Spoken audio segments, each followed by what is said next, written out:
"Sir, I need you to step aside. You're not boarding this aircraft tonight." The words cut through the humid Miami air like a blade slicing through the Tuesday evening rush at Gate B-47. Derek Hoffman, senior TSA security supervisor, stood with his arms crossed, his badge catching the harsh fluorescent light as he blocked the jet bridge entrance. His voice carried the kind of authority that expected immediate compliance, no questions asked. Behind him, Delta Flight 22847 to London sat at the gate, engines humming softly, passengers already settling into their seats. The departure board showed 7:23 p.m. on-time departure in 12 minutes. But for the man standing at the front of the boarding line, those 12 minutes were about to stretch into something much longer and far more significant. Before we dive into this story, let me ask you something. Have you ever been stopped and questioned when you had every right to be somewhere? Have you ever felt the sting of assumption based on nothing more than how you look? Drop your city in the comments below. And if you believe respect has no color and dignity has no dress code, hit that subscribe button. Because what happens next at Miami International Airport will remind you why speaking up matters and why silence isn't always golden. The man Derek was addressing stood quietly holding a boarding pass in one hand and his phone in the other. Marcus Rodriguez Johnson was 42 years old, though the stress of building a global consulting empire had etched a few extra lines around his dark eyes. He wore dark jeans, clean but well-worn Nike sneakers, and a plain gray hoodie with the hood down. A black baseball cap sat backwards on his head, and a simple black backpack hung from his left shoulder. To anyone watching, he looked like a million other travelers trying to get home after a long business trip. What they couldn't see was the man beneath the casual clothes. What they couldn't know was that Marcus Rodriguez Johnson was a senior partner at Meridian Global Consulting, one of the most powerful airport logistics firms in the world. His personal net worth topped $280 million. His signature appeared on contracts that kept international airports running smoothly across 4 continents. His business decisions affected the daily lives of millions of travelers. But Derek Hoffman saw none of that. He saw a black man in casual clothes holding a first-class boarding pass, and something in his gut told him that didn't add up. "Excuse me, Marcus?" asked his voice, quiet but steady.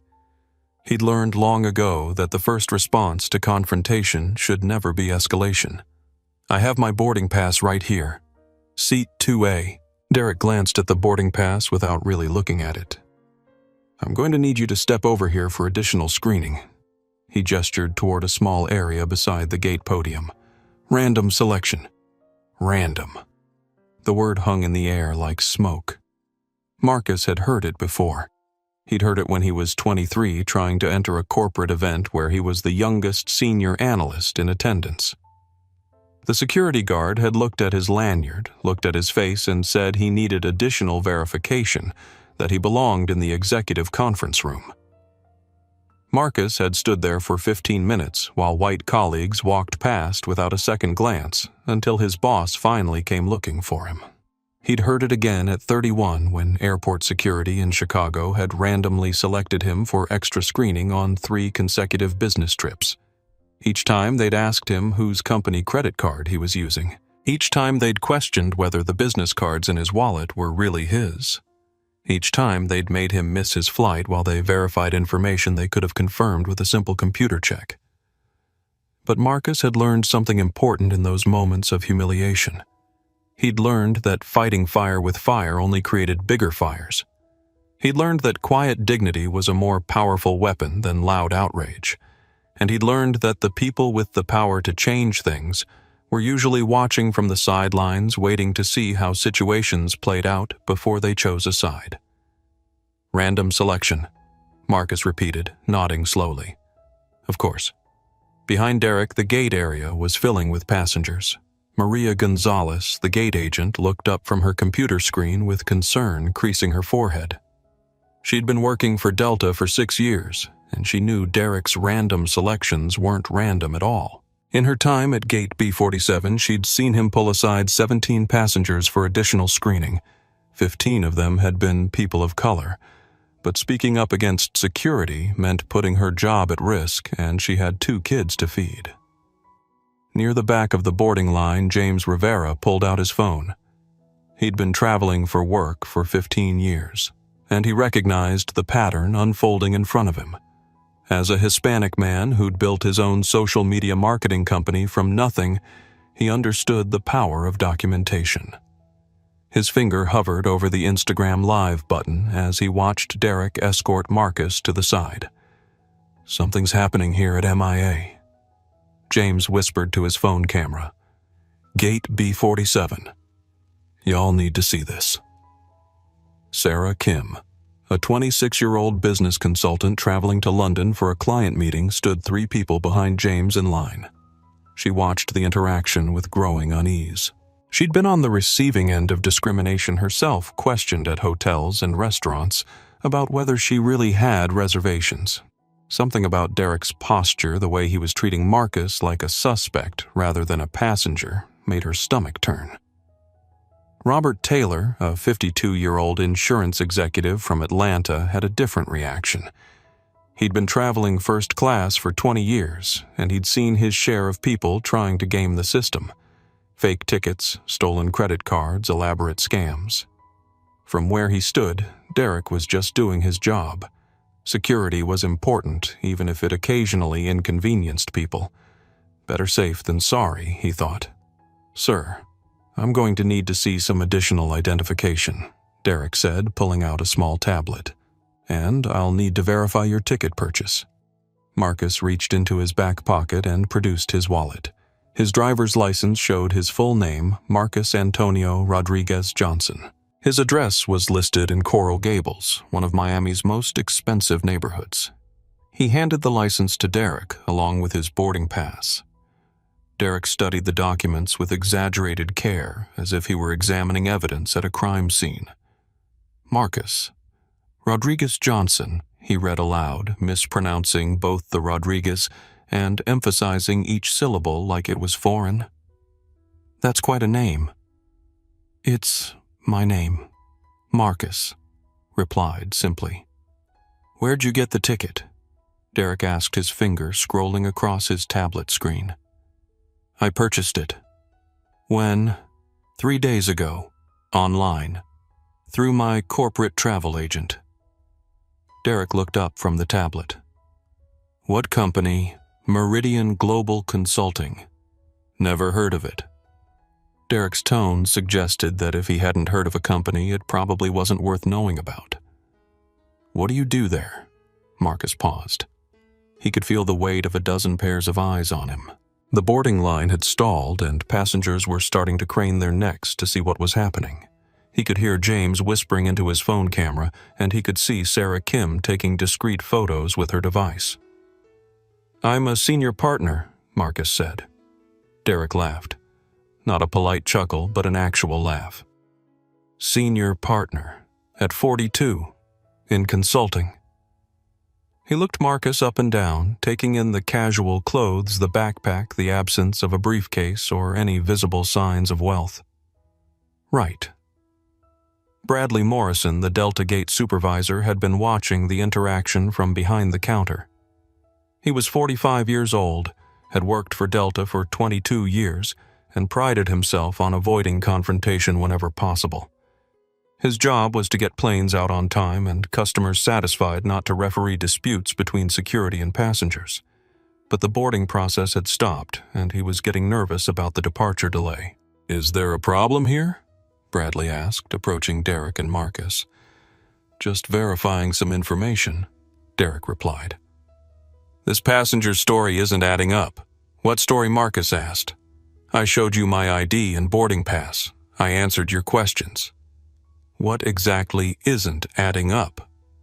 Derek's jaw tightened. He didn't like being questioned, especially not by passengers who thought they could lawyer their way out of security protocols. People try to use fake tickets all the time, usually in your demographic. The words hit the air like a physical force.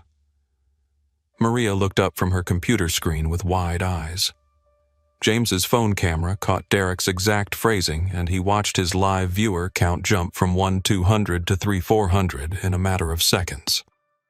Sarah Kim stopped pretending to check her emails and focused entirely on the confrontation. My demographic, Marcus repeated slowly. Could you please clarify what you mean by that? Derek realized he'd crossed a line, but instead of backing down, he doubled down. You know what I mean. Pattern recognition. It's part of my job. Pattern recognition, Marcus said. Based on what pattern? Experience. Experience with what Derek was getting frustrated. The passenger was supposed to be intimidated, not asking clarifying questions. Look, I've been doing this job for 14 years. I know when something doesn't feel right, and what doesn't feel right about me having a first-class ticket. The question hung in the air, heavy and loaded. Derek knew he couldn't say what he was really thinking. He couldn't say that in his experience, black men in hoodies didn't fly first class to London. He couldn't say that something about the casual clothes and expensive seat combination triggered his instincts. He couldn't say that he'd learned to trust his gut over paperwork, and his gut was telling him this didn't add up. Instead, he said, I just need to verify a few more things. Marcus nodded. He'd been in this position before, standing at the intersection of suspicion and authority, forced to prove his right to exist in spaces where his presence was questioned. But this time felt different. This time he could feel the weight of witnesses, the power of documentation, the potential for something bigger than just one man's prejudice. Take your time, Marcus said quietly. I'll wait. Behind them, Flight 2847's first officer appeared at the gate podium, checking his watch. The plane was supposed to push back in 7 minutes, but the boarding process had completely stalled. Passengers in the jet bridge were getting restless, and the crew was starting to calculate delay costs and connection impacts. Derek opened his tablet again, this time pulling up a different screen. I'm going to need to see your credit card, he announced. The one you used to purchase this ticket. Marcus raised an eyebrow. Why to verify the purchase? You have my ID. You have my boarding pass. You can verify the purchase through Delta's computers. I need to see the card. Marcus reached back into his wallet and pulled out a black American Express Centurion card. The card was made of titanium and had no preset spending limit. It was invitation-only, available to fewer than 100,000 people worldwide. Annual fees started at $5,000. Derek stared at the card like it was a foreign object. He'd seen plenty of credit cards in his 14 years of airport security, but he'd never seen one quite like this.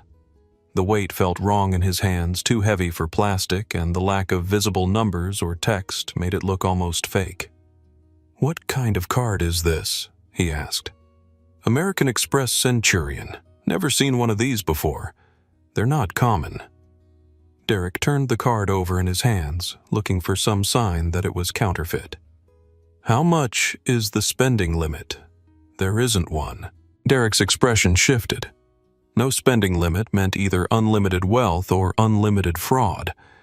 And looking at the man standing in front of him wearing clothes that probably cost less than $200, total unlimited wealth seemed less likely. Anyone can get a fake card made, Derek said, handing the card back to Marcus. Probably stolen. The accusation dropped like a bomb.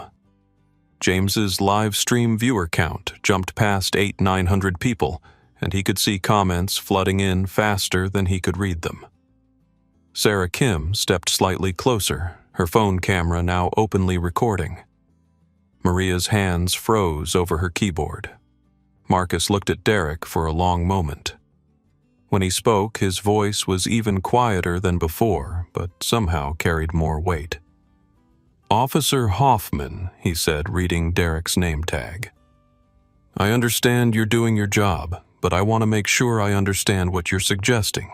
Are you saying you believe my identification is fake? My boarding pass is fraudulent and my credit card is stolen? Derek realized that Marcus had boxed him into a corner.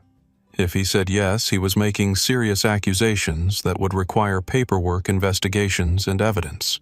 If he said no, he had no grounds to continue the detention. but backing down now in front of all these witnesses would make him look weak and incompetent. "I'm saying I have reasonable suspicion to investigate further," Derek replied. Reasonable suspicion based on what specific evidence? Derek's face flushed red. He wasn't used to passengers who understood legal terminology or who pushed back against his authority. Usually, a firm voice and a badge were enough to make people comply even when they had done nothing wrong. "Based on inconsistencies in your story." "What inconsistencies?" "I told you my name, my employer when I bought the ticket, and how I bought it.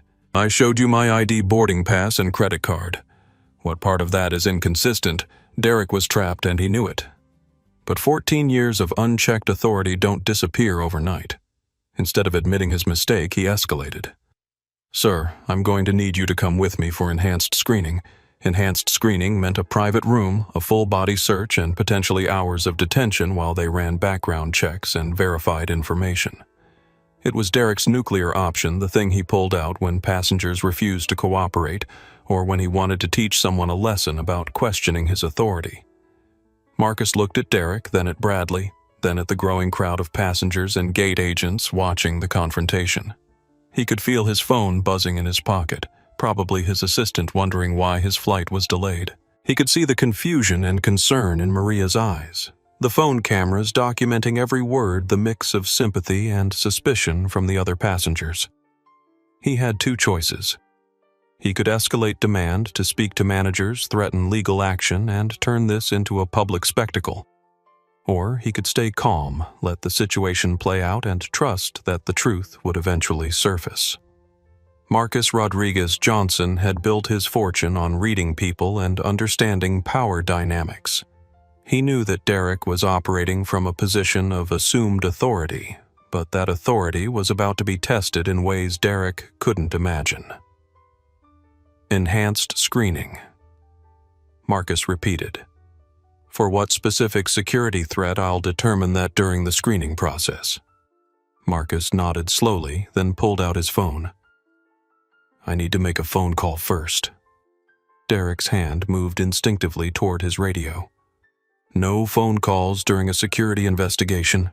This is to inform my business associates that I'll be delayed. No phone calls." Marcus looked at his phone screen, then back at Derek.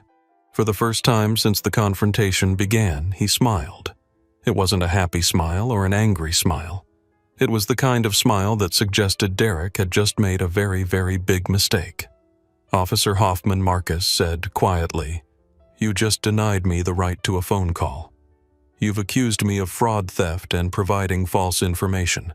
You've detained me without probable cause, and are threatening enhanced screening based on what you've admitted is pattern recognition rather than evidence."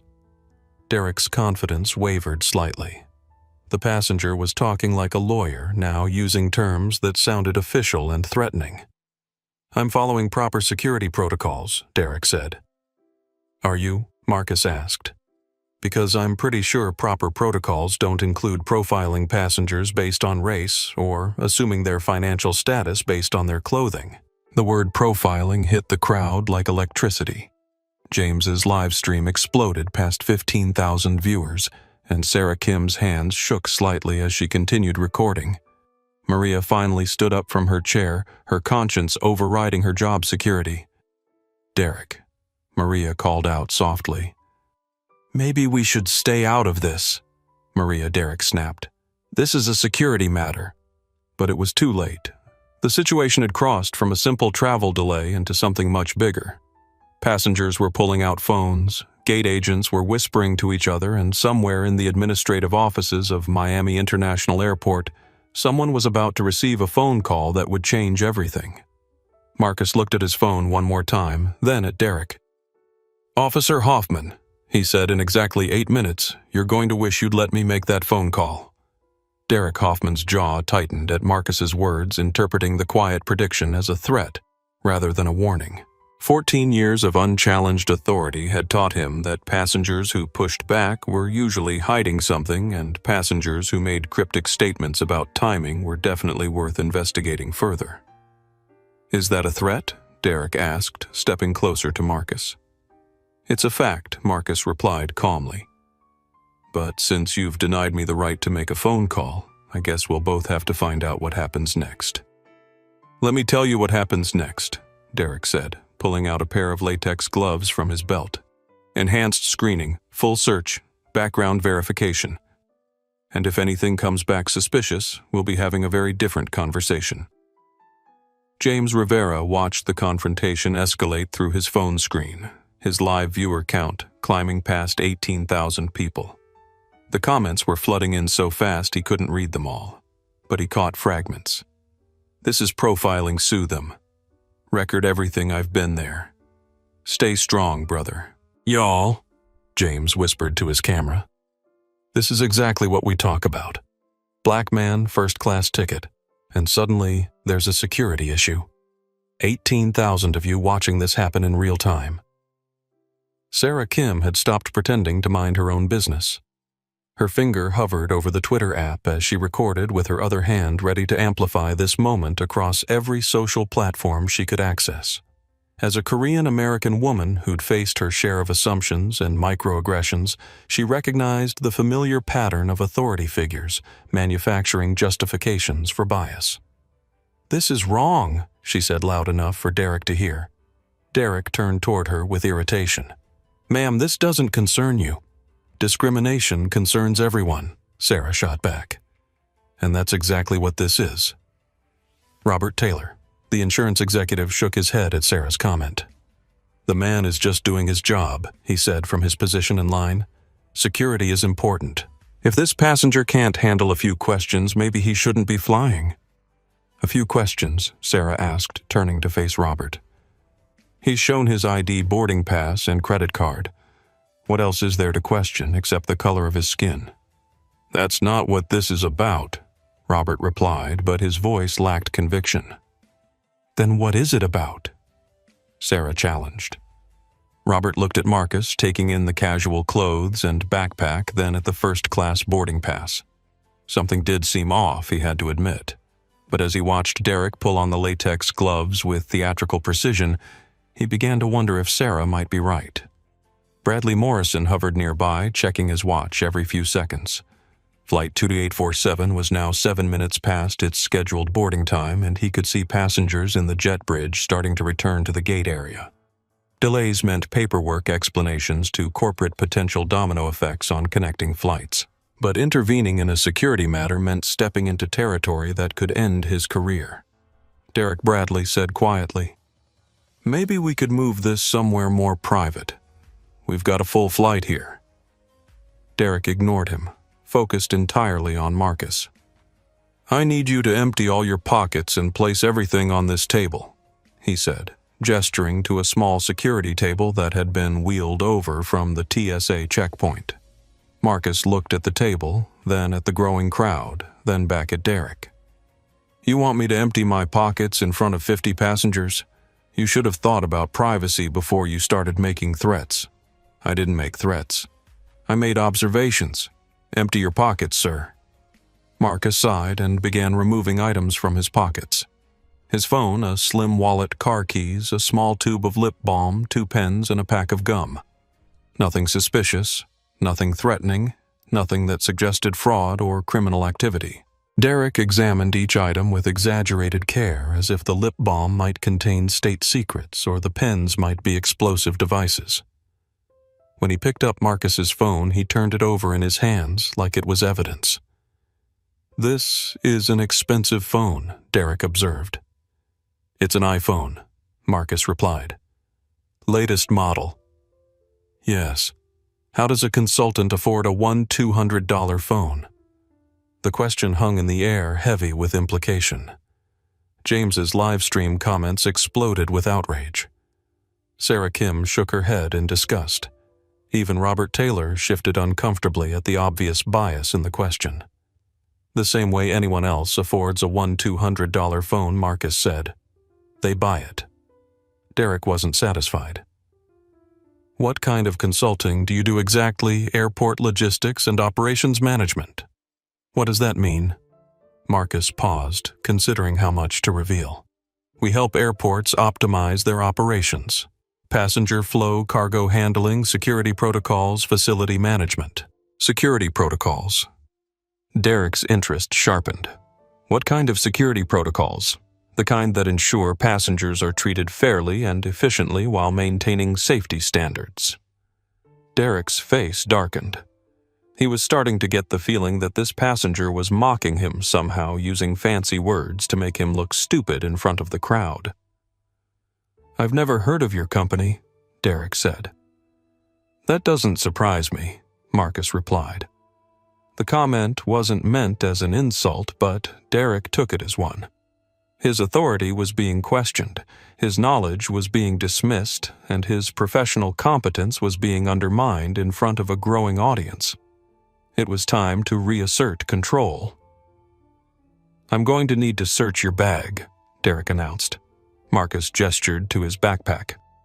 "Go ahead." Derek unzipped the main compartment and began removing items. A laptop computer, a tablet, a folder of documents, a phone charger, a small toiletry bag. All normal travel items, nothing suspicious or concerning. But when Derek opened the laptop and saw the screen saver, his expression changed. The Meridian Global Consulting logo filled the screen along with text that read, "Property of Marcus Rodriguez Johnson, Senior Partner." "Anyone can make a fake screensaver," Derek muttered, but his voice lacked its earlier confidence. "Look at the documents Marcus suggested." Derek opened the folder and found himself staring at contracts, presentations, and correspondence that made his head spin.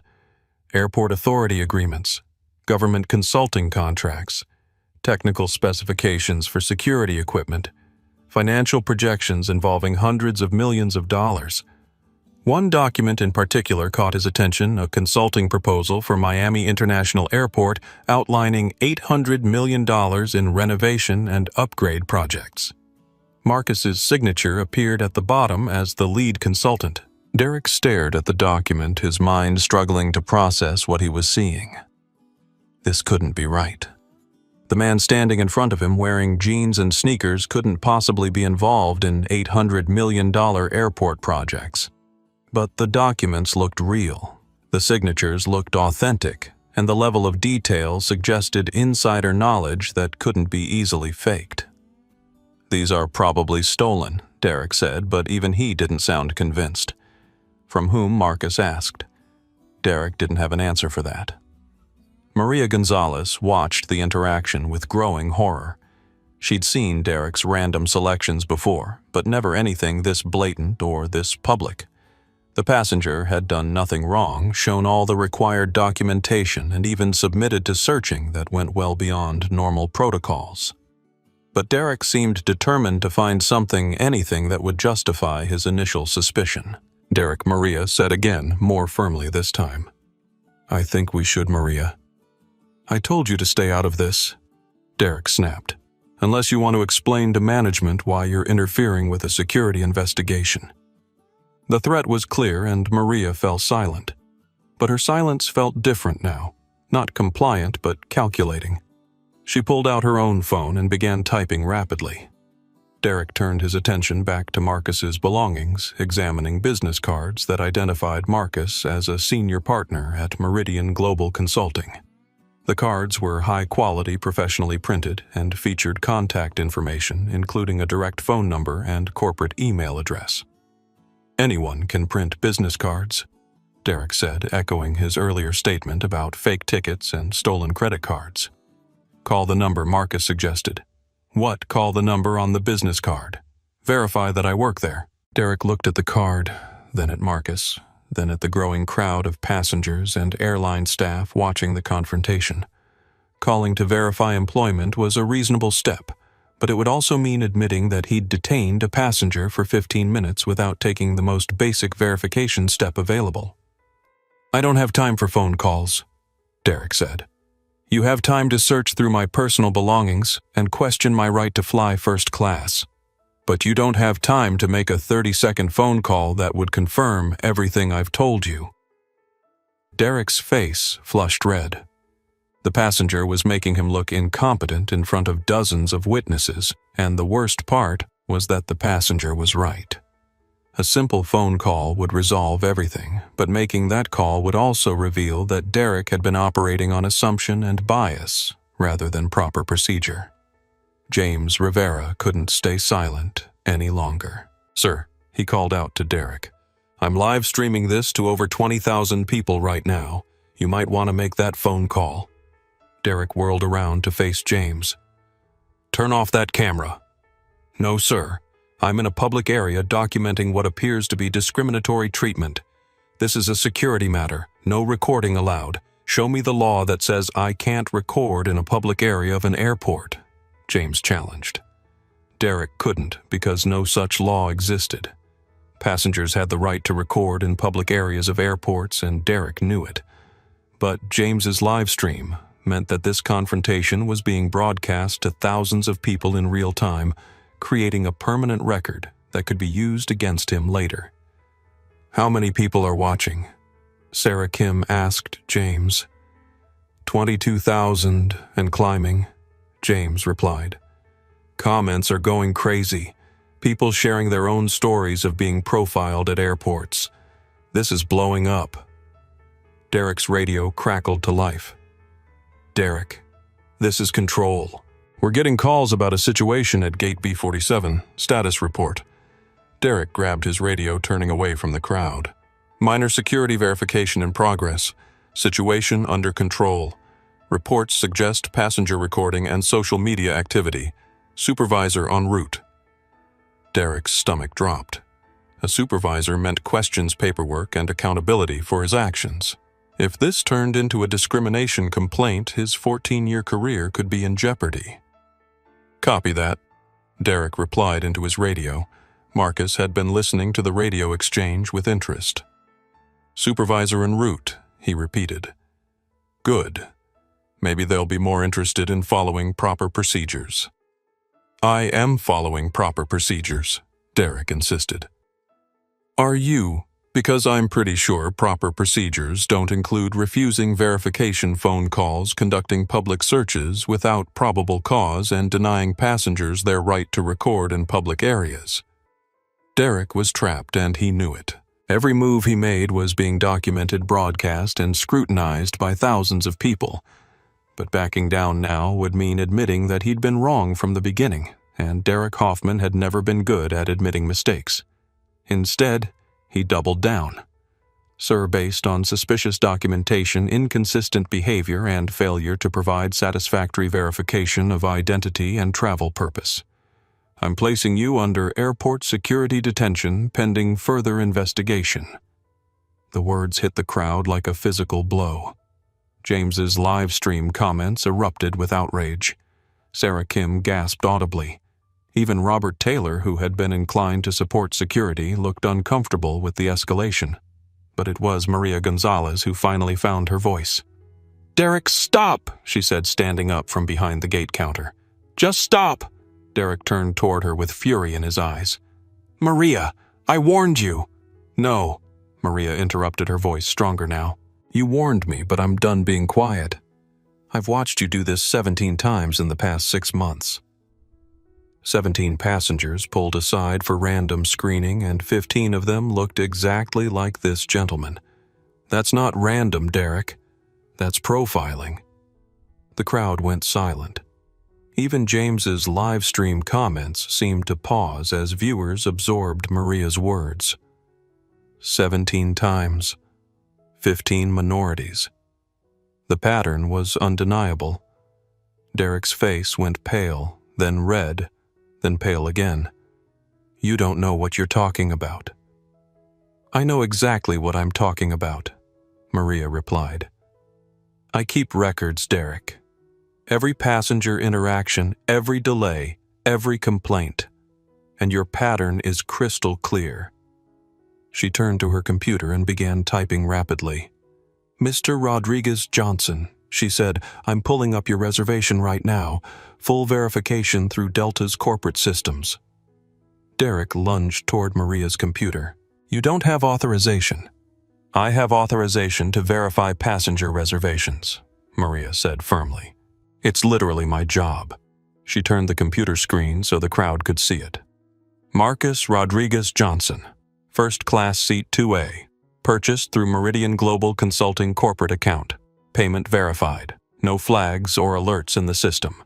Ticket is legitimate, Maria announced. Purchased 3 days ago through corporate travel account. Payment processed successfully. Passenger has premier status with Delta and has flown this route 16 times in the past 2 years with no issues. Derek stared at the screen, his last justification crumbling. The passenger's story had checked out completely. The ticket was real, the payment was legitimate, and the travel history showed a pattern of regular business travel between Miami and London. That doesn't change anything, Derek said weakly. I still have reasonable suspicion based on what Maria demanded. Based on his clothes, based on his race, based on your assumption that black men can't afford first-class tickets. The question hung in the air like an accusation. James's live stream had grown to over 25,000 viewers, and Sarah Kim had started her own recording on Instagram Live. The hashtag GateB47 was beginning to trend on Twitter, with hundreds of people sharing similar stories of airport discrimination. Derek's radio crackled again. Derek Supervisor Martinez is on her way. ETA 2 minutes. 2 minutes. Derek had 2 minutes to decide whether to continue this confrontation or find a way to back down gracefully. But grace had never been Derek's strong suit, and the presence of cameras and live streams meant that any retreat would be documented and shared with thousands of people. So instead of backing down, Derek made the decision that would end his career. I don't care what the computer says, he announced loudly enough for everyone to hear. I don't care about corporate accounts or travel history. I know a fake when I see one, and this whole thing smells fake. He turned to Marcus with 14 years of unchecked authority behind his voice. You're coming with me for enhanced screening, and if you resist, you'll be arrested for interfering with a federal security investigation.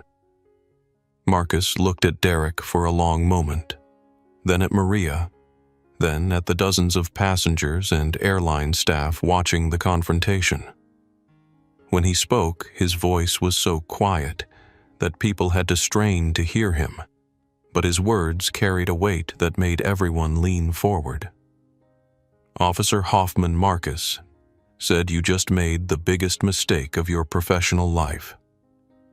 And in exactly 90 seconds, you're going to understand exactly what kind of mistake that was. He looked at his watch, then back at Derek. 89 seconds, Marcus said calmly. 88. 87. Derek's hand moved to his handcuffs, but before he could speak, the sound of rapid footsteps echoed through the terminal.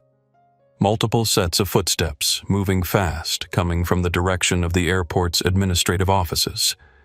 83 seconds, Marcus said, still counting down. 82. 81. James's live stream viewer count hit 28,000 people, and Sarah Kim's Instagram Live was climbing toward 15,000. The hashtag GateB47 was spreading across social platforms, with people sharing videos, photos, and their own stories of airport discrimination. 78 seconds, Marcus said. 77. Derek could hear the footsteps getting closer, but he couldn't see who was approaching. All he knew was that a passenger was counting down to something cameras were recording everything, and he'd just committed himself to a course of action that was about to be very difficult to explain. 73 seconds, Marcus said. 72. The footsteps were almost at gate B47 now, and Derek could hear voices. Multiple people talking rapidly in Spanish and English, using terms like immediate response and code orange and full documentation. 68 seconds, Marcus said. 67. Derek's radio erupted with chatter. Multiple supervisors were asking for status updates, someone was requesting legal support, and he could hear his own name being repeated with increasing urgency. 63 seconds, Marcus said. And then Derek Hoffman saw something that made his blood turn to ice water in his veins. Coming around the corner toward gate B47 was a group of people who looked like they meant business. Serious business. airport security supervisors, Delta management personnel, and someone in a crisp business suit who carried herself with the kind of authority that made seasoned airport workers step aside without being asked. 58 seconds. Marcus continued his countdown, watching Derek's face go from red to pale to something approaching gray. The group was led by a Hispanic woman in her late 40s wearing a navy blue blazer with an airport administration badge that read Director of Operations. Behind her walked two men in suits, a woman with a tablet who was typing rapidly and three airport security supervisors who looked like they were responding to a major incident. 53 seconds, Marcus said. 52. Derek's hand was still on his handcuffs, but his grip had loosened considerably. Something about the urgency of the approaching group and the passengers' confident countdown was making him reconsider his position. But 14 years of habit and pride kept him from backing down completely. "I don't care who's coming," Derek said, but his voice lacked its earlier conviction. "This is still a security matter." 47 seconds, Marcus replied. 46. James Rivera was narrating the scene to his live stream audience, which had now grown to over 30,000 viewers. "Y'all, something big is happening here. Airport management is rushing toward us. This brother is counting down like he knows exactly what's about to happen. And security officer Derek is starting to look real nervous." Sarah Kim had abandoned her Instagram Live to start recording on multiple platforms simultaneously. The hashtag GateB47 was trending nationally on Twitter, with thousands of people sharing their own stories of airport discrimination and demanding accountability for Derek's actions. 41 seconds, Marcus said. 40. The approaching group was close enough now that Derek could see their faces clearly. The woman leading them was Adriana Velasco, and Derek recognized her from airport-wide meetings and training sessions. She was the Director of Operations for Miami International Airport, which meant she outranked everyone at Gate B47 by several levels of management.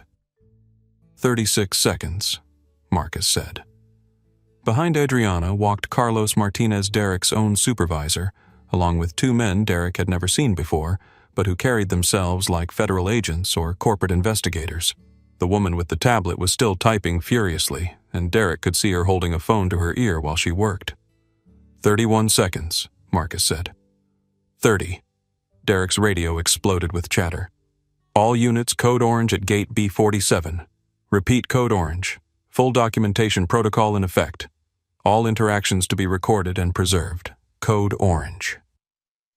Derek had heard about Code Orange in training, but he'd never seen it implemented. It was reserved for incidents involving high-value passengers, potential discrimination complaints, or situations that could result in significant legal liability for the airport. Someone had escalated this far beyond a simple security screening. 25 seconds, Marcus said. 24. Derek looked around, desperately trying to understand how a routine passenger screening had turned into a Code Orange incident with airport directors and federal investigators rushing to the scene. The passenger had made one phone call request which Derek had denied, but somehow word had reached the highest levels of airport management. 20 seconds, Marcus said. 19. Adriana Velasco reached Gate B47 and immediately took in the scene, Derek standing over Marcus, with handcuffs ready. Maria behind the counter looking relieved. Dozens of passengers recording with their phones, and James live streaming to over 32,000 viewers while providing real-time commentary. 15 seconds, Marcus said. 14. Adriana's eyes locked onto Derek, then shifted to Marcus, then back to Derek. When she spoke, her voice carried the kind of authority that ended careers and launched investigations. Officer Hoffman Adriana said, her slight accent giving weight to each word, "Step away from the passenger immediately." "Ma'am, this is a security matter," Derek protested. "I have reasonable suspicion." 10 seconds. Marcus interrupted quietly. 9, 8, Officer Hoffman. Adriana said again, her voice dropping to a dangerous whisper. I said step away from the passenger. Now. Derek looked at his supervisor, Carlos hoping for support, but Carlos was staring at Marcus with an expression that mixed recognition with horror. As the lead security supervisor for Concourse B, Carlos had attended meetings where Meridian Global Consulting presentations were discussed. He'd seen Marcus's name on contract documents and facility upgrade proposals. He knew exactly who Derek had been detaining for the past 20 minutes. 5 seconds, Marcus said. 4, 3, 2. Derek stepped back from Marcus, his hand finally releasing the handcuffs. 1, Marcus said, then looked at his watch and smiled. Right on time.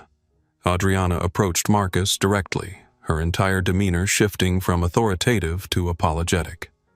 Mr. Rodriguez Johnson, she said, extending her hand.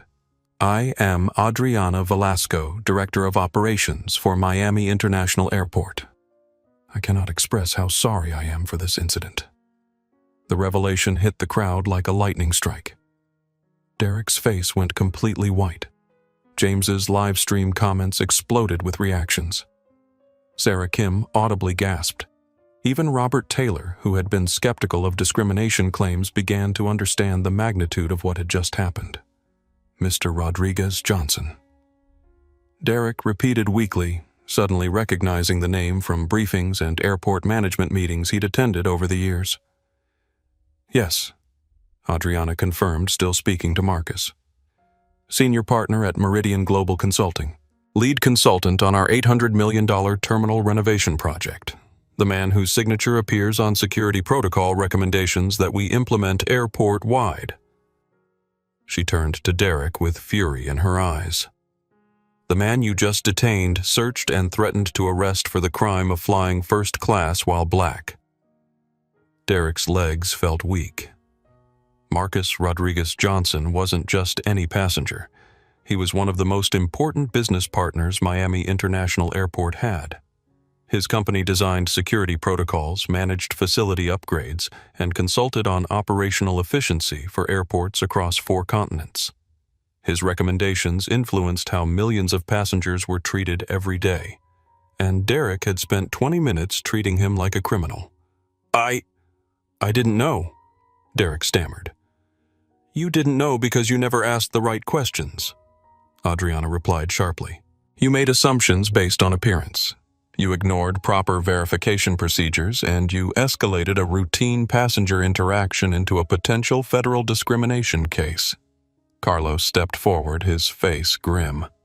Derek, you're relieved of duty immediately. Turn in your badge, radio, and any other airport equipment. Security will escort you out. Wait, Derek protested. I was following protocol. You were following bias, interrupted a new voice. Everyone turned to see Miguel Santos, a 23-year-old junior security officer who had been watching the incident from a distance. Miguel was Hispanic, had been working airport security for only 8 months, and generally tried to stay out of conflicts with senior officers like Derek. But as he watched Derek's treatment of Marcus, something inside him had broken. He'd seen too many passengers treated differently based on skin color or clothing. He'd heard too many random selections that weren't random at all. He'd kept quiet for 8 months, afraid of losing his job. But watching Derek abuse his authority while cameras recorded everything had pushed Miguel past his breaking point. Miguel, stay out of this, Derek warned. No, Miguel said, stepping forward. I'm done staying out of it. He turned to Adriana and Carlos. Ma'am, Sir Officer Hoffman has been selecting passengers for additional screening based on racial profiling for months. We've all seen it, but nobody wants to report it because he's senior staff. The admission hit the crowd like a physical force.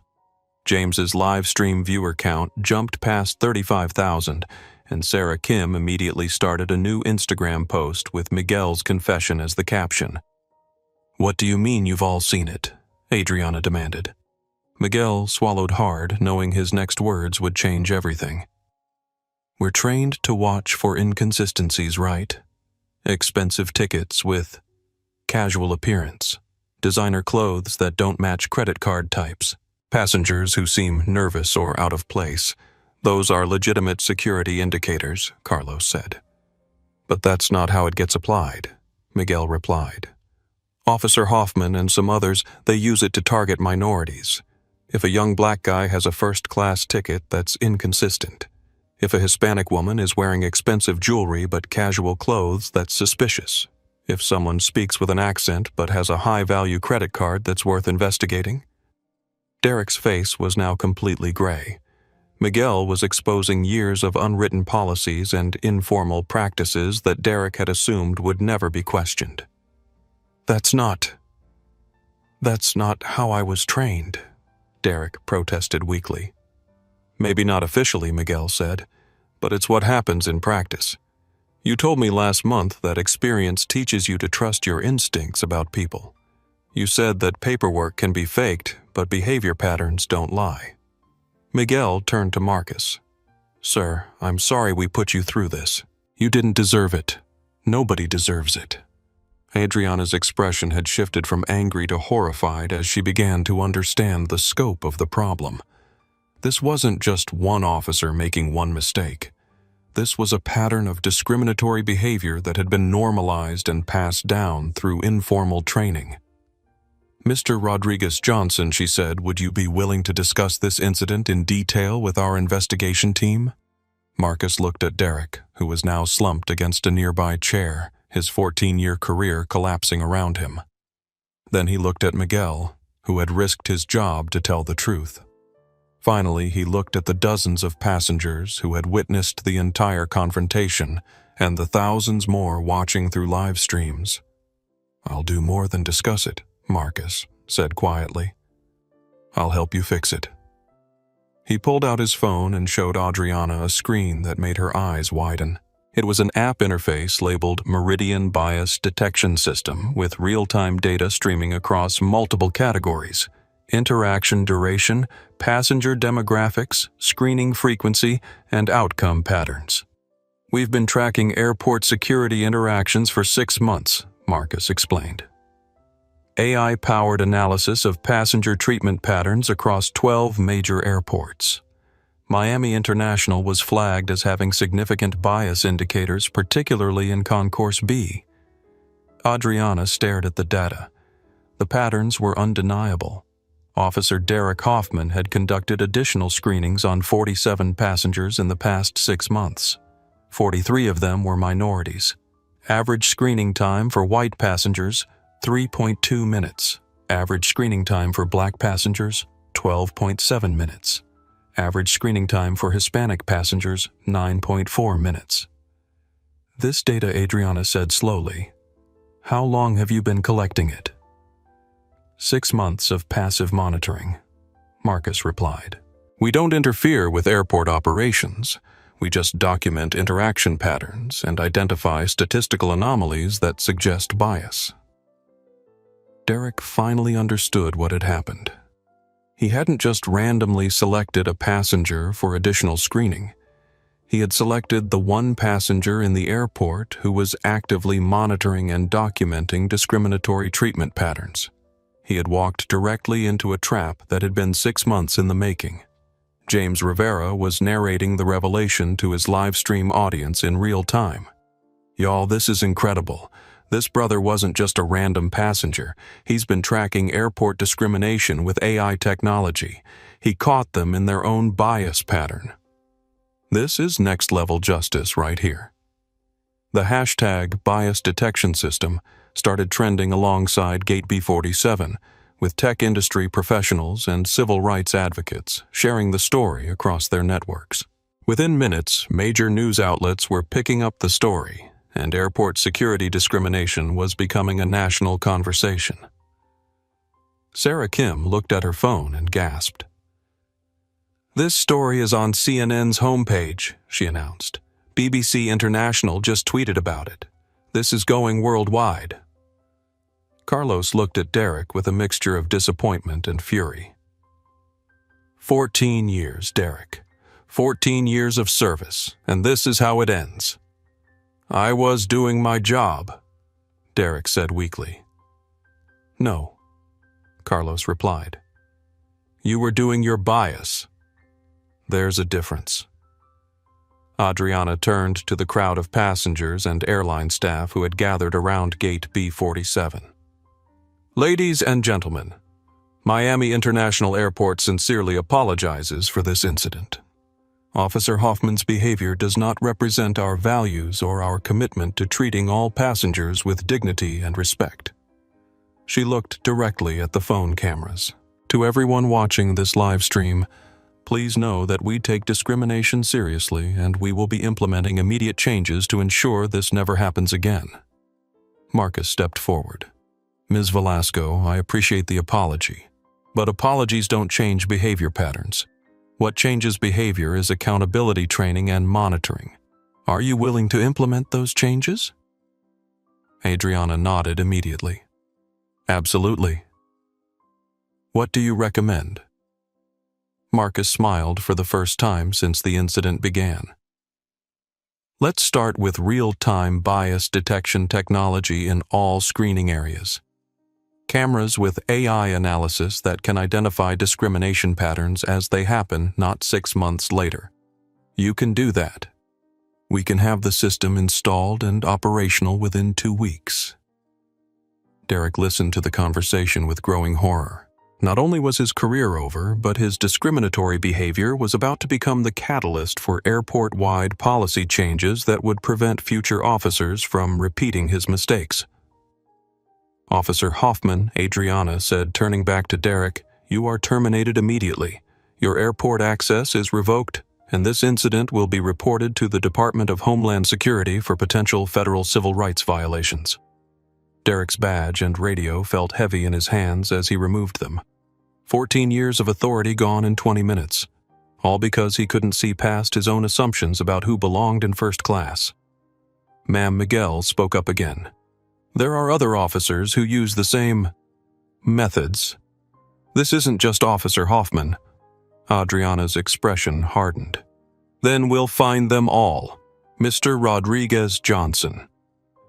How quickly can your bias detection system identify other problematic patterns? Marcus pulled up another screen on his phone. We already have. Would you like the report now, or would you prefer to review it privately first? Now, Adriana said firmly. Everyone should hear this. Marcus projected his phone screen onto a nearby gate display monitor. The data was devastating. 7 security officers across 3 concourses showed significant bias patterns. Hundreds of passengers had been subjected to discriminatory treatment over the past 6 months. The pattern was undeniable, widespread, and had been happening under the noses of management who thought they were running a fair and equitable operation. James's live stream viewer count hit 42,000 people as the data appeared on screen. Comments poured in from passengers sharing their own experiences at Miami International and other airports. Airport bias data started trending with people demanding similar transparency at airports across the country. This changes everything, Adriana said quietly, studying the data. Not just here, but everywhere. Marcus nodded. That's the point. Discrimination thrives in darkness. When you turn on the lights and show people the patterns, it becomes impossible to ignore or excuse. He looked at Derek, who was still standing nearby with security officers waiting to escort him out. Officer Hoffman Marcus said quietly, I want you to understand something. This isn't about revenge. This isn't about destroying your life. This is about making sure no other passenger has to stand where I stood today being questioned about their right to exist in a space they paid to occupy. Derek nodded miserably, unable to meet Marcus's eyes. In exactly 4 minutes, Marcus continued, You're going to walk out of this airport for the last time. And when you do, I want you to remember that your behavior today didn't just hurt me. It hurt every person who looks like me who will fly through here in the future. But because you got caught, because it was documented, because people saw the truth, those future passengers will be treated better than I was today. Derek looked up at Marcus, saw the cameras still recording, saw the thousands of people watching online, saw his career ending in the most public way possible. I'm sorry, Derek said, his voice barely audible. I'm truly sorry. Marcus studied Derek's face for a moment, then nodded slowly. I believe you are, and I hope that means you'll do better in whatever comes next. The security officers approached Derek and gestured toward the exit. As he walked away from Gate B47 for the last time, his shoulders slumped with the weight of understanding exactly what he had lost and why. Behind him, Marcus was already discussing implementation timelines with Adriana. Miguel was being promoted to bias prevention coordinator, and Maria was being praised for speaking up when it mattered most. Flight 22847 to London was finally ready to board nearly an hour behind schedule. But the delay had captured something more valuable than on-time performance. It had captured proof that discrimination could be detected, documented, and defeated when people chose courage over comfort. As Marcus walked toward the jet bridge, James Rivera ended his live stream with words that would be quoted in news articles for weeks to come. Y'all just watched history. Not just one man standing up to bias, but technology and truth working together to change the whole system. This is how we win. Not with anger, but with evidence. Not with violence, but with video. Not with silence, but with solutions. The hashtag solutions not silence started trending immediately. As Derek Hoffman was escorted away from Gate B47, his 14-year career in ruins, the true scope of what had just occurred began to ripple through Miami International Airport like shockwaves from an earthquake. The live streams had captured everything, the social media posts were spreading exponentially, and news outlets were already dispatching reporters to cover what was rapidly becoming a national story about airport discrimination and technological accountability. But for Marcus Rodriguez Johnson, the man at the center of the storm, the most important part was just beginning. Adriana Velasco walked alongside Marcus as they moved toward the jet bridge, her mind racing with the implications of what she'd witnessed. As director of operations for one of the busiest airports in the world, she'd dealt with discrimination complaints before, but nothing like this. Never with this level of documentation, never with real-time AI monitoring, and never with a victim who turned out to be one of their most important business partners. Mr. Rodriguez Johnson. Adriana said as they walked, I need to ask you directly. How long has Meridian been monitoring our operations without our knowledge? Marcus paused near the gate podium, noting that James Rivera was still recording with his phone, though his live stream had officially ended. The question deserved a complete answer, and Marcus had learned long ago that transparency, even when uncomfortable, was the foundation of trust. 6 months of passive monitoring, Marcus replied.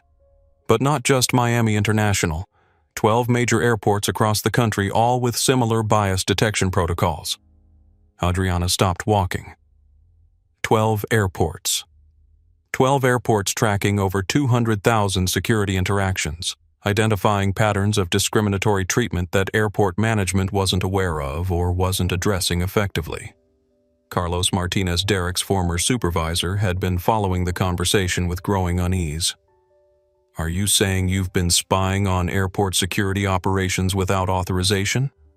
Marcus turned to Carlos with a slight smile. I'm saying we've been documenting public interactions in public spaces using publicly available technology.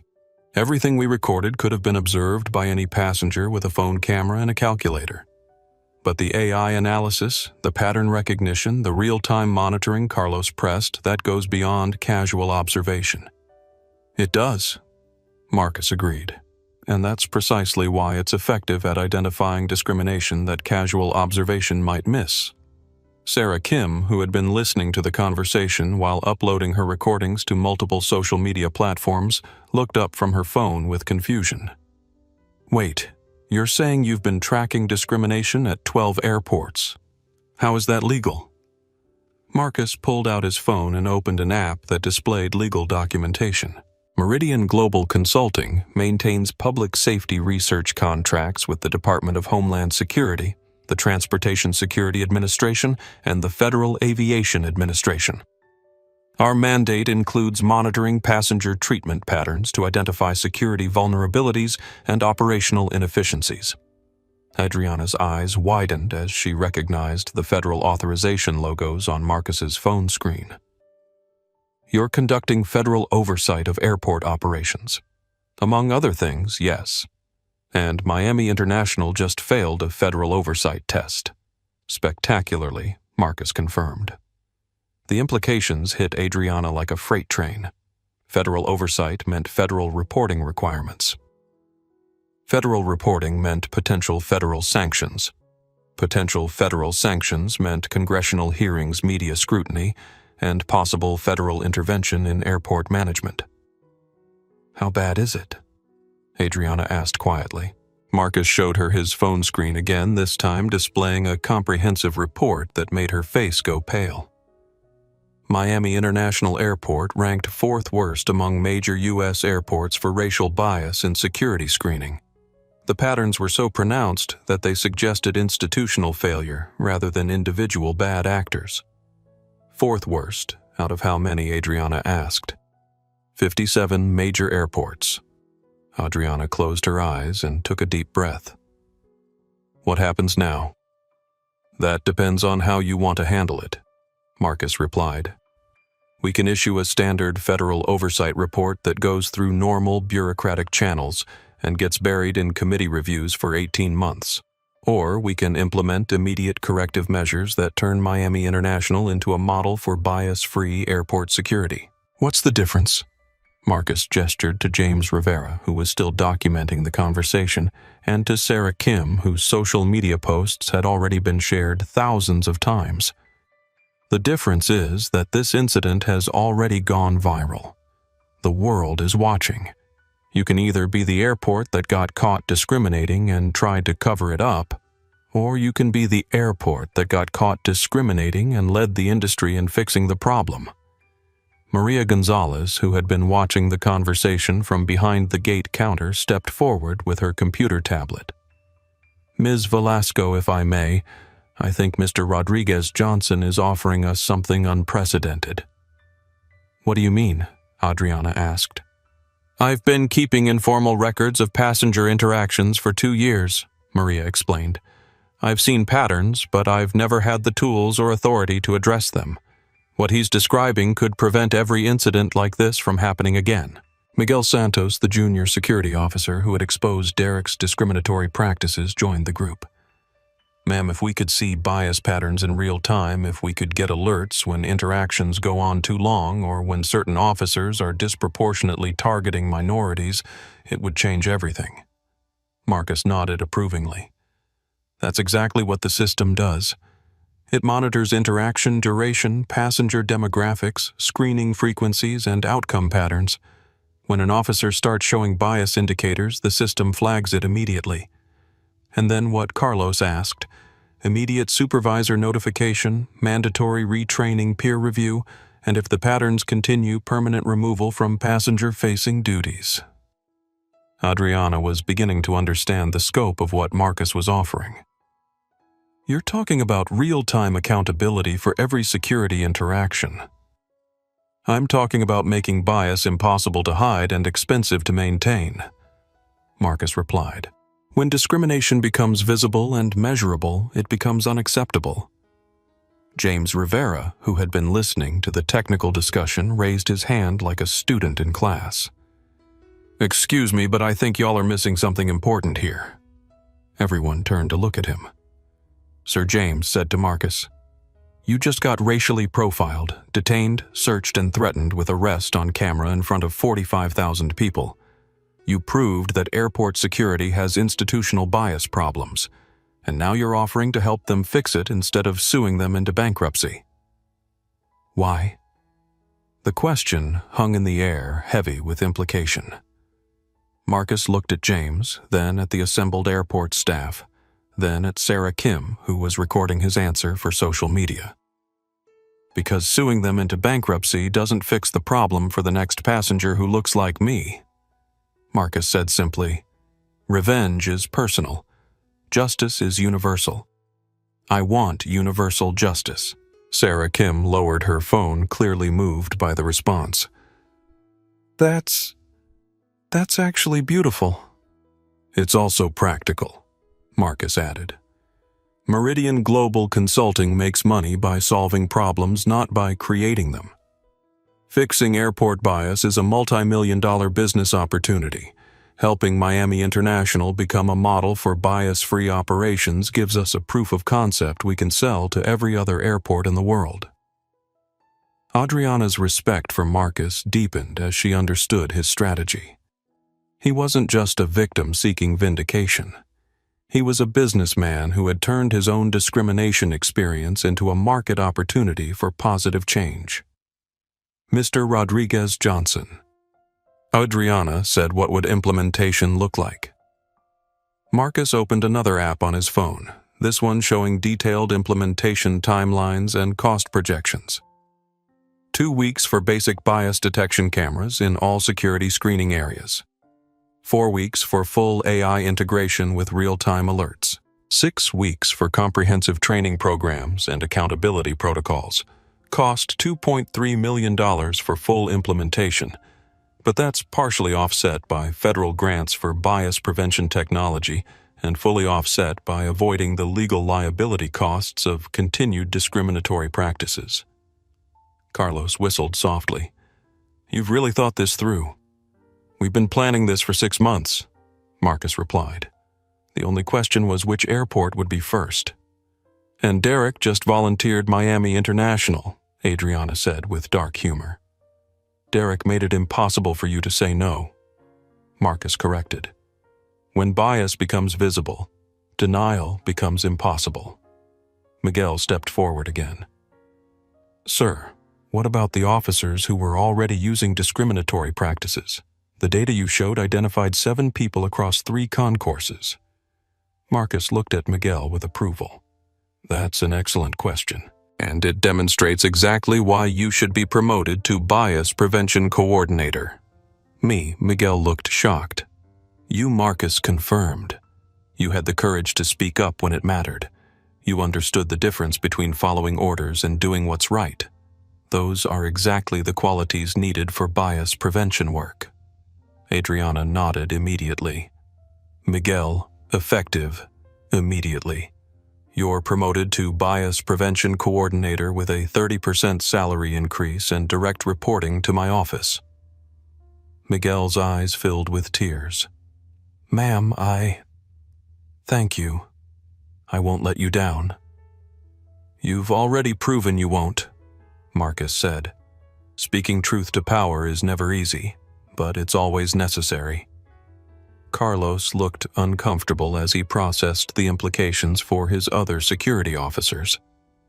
What about the other 7 officers the data identified?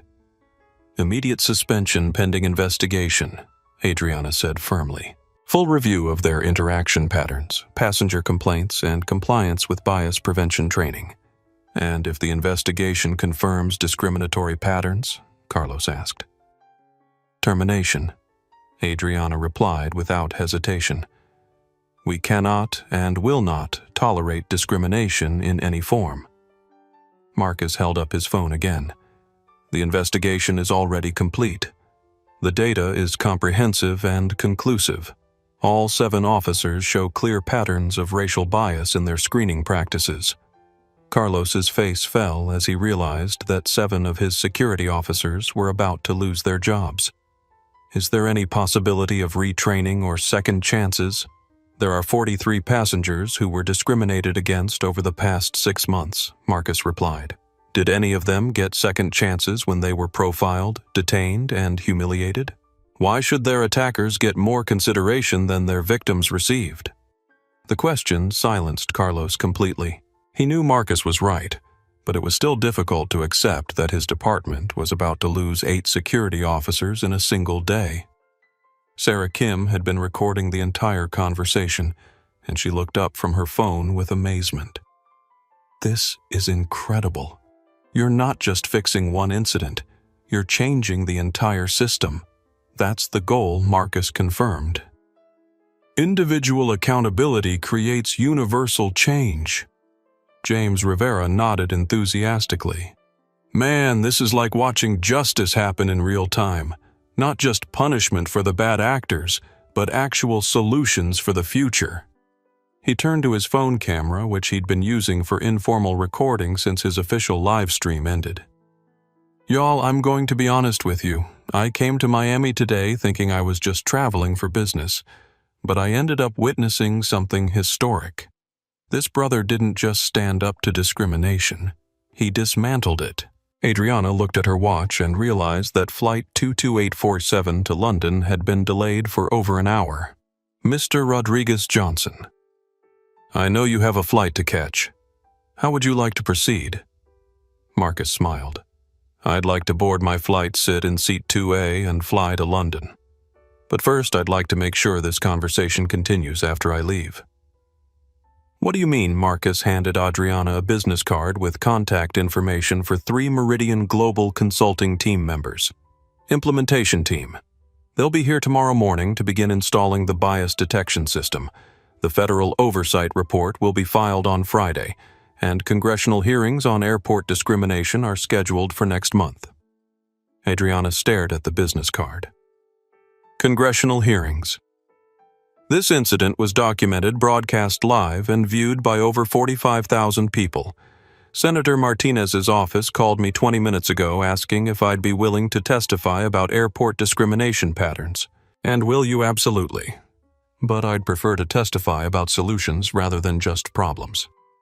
If Miami International implements bias-free security protocols, I can use you as a positive example rather than a cautionary tale. The offer was clear. Cooperate with immediate reform, or become a case study in congressional hearings about institutional discrimination. Mr. Rodriguez Johnson, Adriana said, extending her hand. You have a deal? Miami International Airport will be the first fully bias-free major airport in the United States. Marcus shook her hand. I look forward to working with you. He turned to Maria, who had been instrumental in documenting Derek's discriminatory practices. Ms. Gonzalez, would you be interested in joining the implementation team? We could use someone with your observational skills and institutional knowledge. Maria's face lit up. Are you offering me a job? I'm offering you a chance to make sure no other passenger goes through what you witnessed today. Yes, Maria said immediately. Absolutely yes. Marcus turned to Miguel. Mr. Santos, your first assignment as bias prevention coordinator is to review every security interaction from the past week and identify any patterns that need immediate attention. Yes, sir. Thank you, sir. Finally, Marcus turned to Carlos, whose expression remained troubled. Supervisor Martinez, I know this is difficult, but discrimination is like cancer.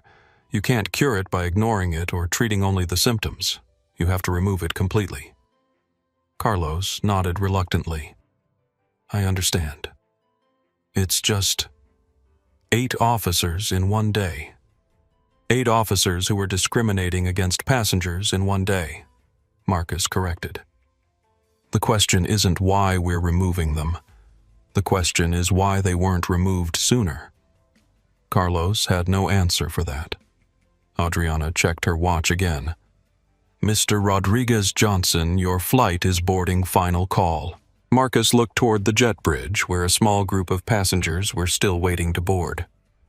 The captain himself had come out to apologize for the delay and to ensure that Marcus felt comfortable continuing his travel. Ladies and gentlemen, the captain announced to the remaining passengers on behalf of Delta Airlines and Miami International Airport, I want to personally apologize for the incident you witnessed today. This is not who we are, and it's not who we will be moving forward. He approached Marcus directly. Sir, I want you to know that what happened today was unacceptable, and I want you to know that it will never happen again on any flight I command. Marcus shook the captain's hand. Thank you, Captain. I appreciate that. As Marcus walked toward the jet bridge, Sarah Kim called out to him. Mr. Rodriguez Johnson, what do you want people to remember about what happened here today? Marcus paused and considered the question. Behind him, James Rivera was recording. Maria was smiling, Miguel was standing taller than he had all day, and Adriana was already on the phone with her implementation team. "I want them to remember that dignity isn't determined by your clothes or your color," Marcus said. "I want them to remember that silence in the face of injustice is complicity, and I want them to remember that technology can be used to create accountability, where accountability didn't exist before." He paused, then added, "But mostly, I want them to remember that when good people stand up and speak out, change is possible." Sarah Kim posted that quote to her social media accounts before Marcus had even reached his seat. Within minutes, it was being shared across every platform, translated into dozens of languages, and quoted by news outlets around the world. As Marcus finally settled into Seat 2A on Flight 2847, he pulled out his phone and sent a text message to his assistant. "Incident resolved. Miami International implementing full bias detection protocols. Use as model for Phase 2 rollout." The response came back immediately. "Congressional hearing confirmed for next month. Senator Martinez wants to discuss national implementation." Marcus smiled as he put his phone away. When he'd walked into Miami International Airport 3 hours earlier, he'd been just another business traveler trying to get home. When he walked out of London Heathrow tomorrow morning, he'd be the man who had changed airport security forever. Flight 2847 pushed back from the gate at 9:47 p.m., nearly 2 hours behind schedule. But as Marcus looked out the window at the lights of Miami disappearing below, he reflected that some delays were worth it. Behind him, in the Miami International Airport administrative offices, Adriana Velasco was already working with Meridian's implementation team to install bias detection cameras. Miguel Santos was reviewing security interaction data with new eyes and newfound authority. Maria Gonzalez was designing passenger advocacy protocols that would prevent future discrimination incidents. And Derek Hoffman was driving home through the Miami darkness unemployed for the first time in 14 years, trying to understand how 20 minutes of bias had destroyed a career he'd built over a decade and a half. The ripple effects were just beginning. 3 days after the Gate B-47 incident, Miami International Airport looked the same from the outside. The same planes landed and departed, the same crowds of travelers moved through the terminals, and the same announcements echoed across the concourses. But underneath the familiar surface, everything was changing. In conference room A12 of the airport's administrative building, Adriana Velasco sat across from a team of federal investigators who had arrived to review the discrimination patterns that Marcus Rodriguez Johnson's AI system had documented. The data spread across the conference table told a story that none of them wanted to acknowledge, but all of them had to confront. Ms. Velasco said, "Agent Patricia Williams from the Department of Homeland Security in my 15 years of investigating civil rights violations. I've never seen data this comprehensive or this damning." Agent Williams was a black woman in her 40s who had built her career investigating institutional discrimination in federal agencies. She'd seen police departments that profiled minorities' immigration facilities that treated asylum seekers differently based on nationality, and courthouse security that subjected certain groups to enhanced scrutiny. But the Miami International data revealed bias patterns that were both more sophisticated and more pervasive than anything in her experience. The statistical analysis shows clear evidence of institutional discrimination, continued Agent Carlos Mendoza from the Transportation Security Administration. But what's unprecedented is the technological documentation. Usually, discrimination cases rely on victim testimony, witness statements, and incomplete records. This data provides minute-by-minute documentation of biased interactions over 6 months. Adriana studied the federal investigators' faces, trying to gauge whether Miami International was facing criminal charges, civil sanctions, or federal intervention. "What are the potential consequences for the airport?" Agent Williams opened a thick folder filled with legal precedents and regulatory guidelines. "Normally, we'd be looking at federal civil rights lawsuits, congressional hearings, court-ordered oversight, and potential loss of federal transportation funding. The legal liability alone could reach hundreds of millions of dollars. Normally, Adriana caught the qualifier in Agent Williams's statement, but this case is unusual because the victim is also proposing the solution, Agent Mendoza explained. Mr. Rodriguez Johnson's company has presented a comprehensive reform plan that addresses not just the immediate discrimination issues, but the underlying system failures that allowed bias to flourish unchecked. Agent Williams pulled out her tablet and showed Adriana a presentation that Marcus's team had sent to federal agencies the day after the incident. The Meridian Bias Detection System represents a quantum leap forward in civil rights protection, real-time monitoring, immediate intervention, and comprehensive accountability measures. And it's already working, Agent Mendoza added. Since implementation began 3 days ago, security interaction patterns have normalized across all demographic groups. No more disproportionate screening times, no more selective additional searches, no more random selections that weren't random. Adriana felt a mixture of relief and amazement. You're saying the system has eliminated bias in 3 days? We're saying the system has made bias visible and immediately addressable. Agent Williams corrected. When security officers know their interactions are being monitored and measured, discriminatory behavior becomes professionally suicidal. She showed Adriana real-time data from the past 72 hours. Security screening times were now consistent across racial groups. Additional screening requests had dropped by 89% overall and 100% for minority passengers. Complaint frequencies had fallen to 0. But the most significant finding, Agent Mendoza continued, is what the expanded data analysis revealed about other airports. He pulled up a national map showing bias patterns across the 57 major airports in Meridian's monitoring network. Miami International had been bad, but it wasn't the worst. 3 airports showed even more pronounced discrimination patterns, and 12 others showed significant bias indicators. We're looking at a national problem, not just a local one, Agent Williams said.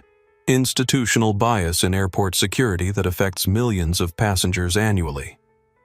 Adriana stared at the national data, understanding that the Gate B47 incident had exposed the tip of a much larger iceberg. What happens now? That depends on how Miami International performs as the pilot program for bias-free airport security, Agent Mendoza replied. If the Meridian system successfully eliminates discrimination here, it becomes the model for national implementation. And if it doesn't work, Agent Williams' expression grew serious.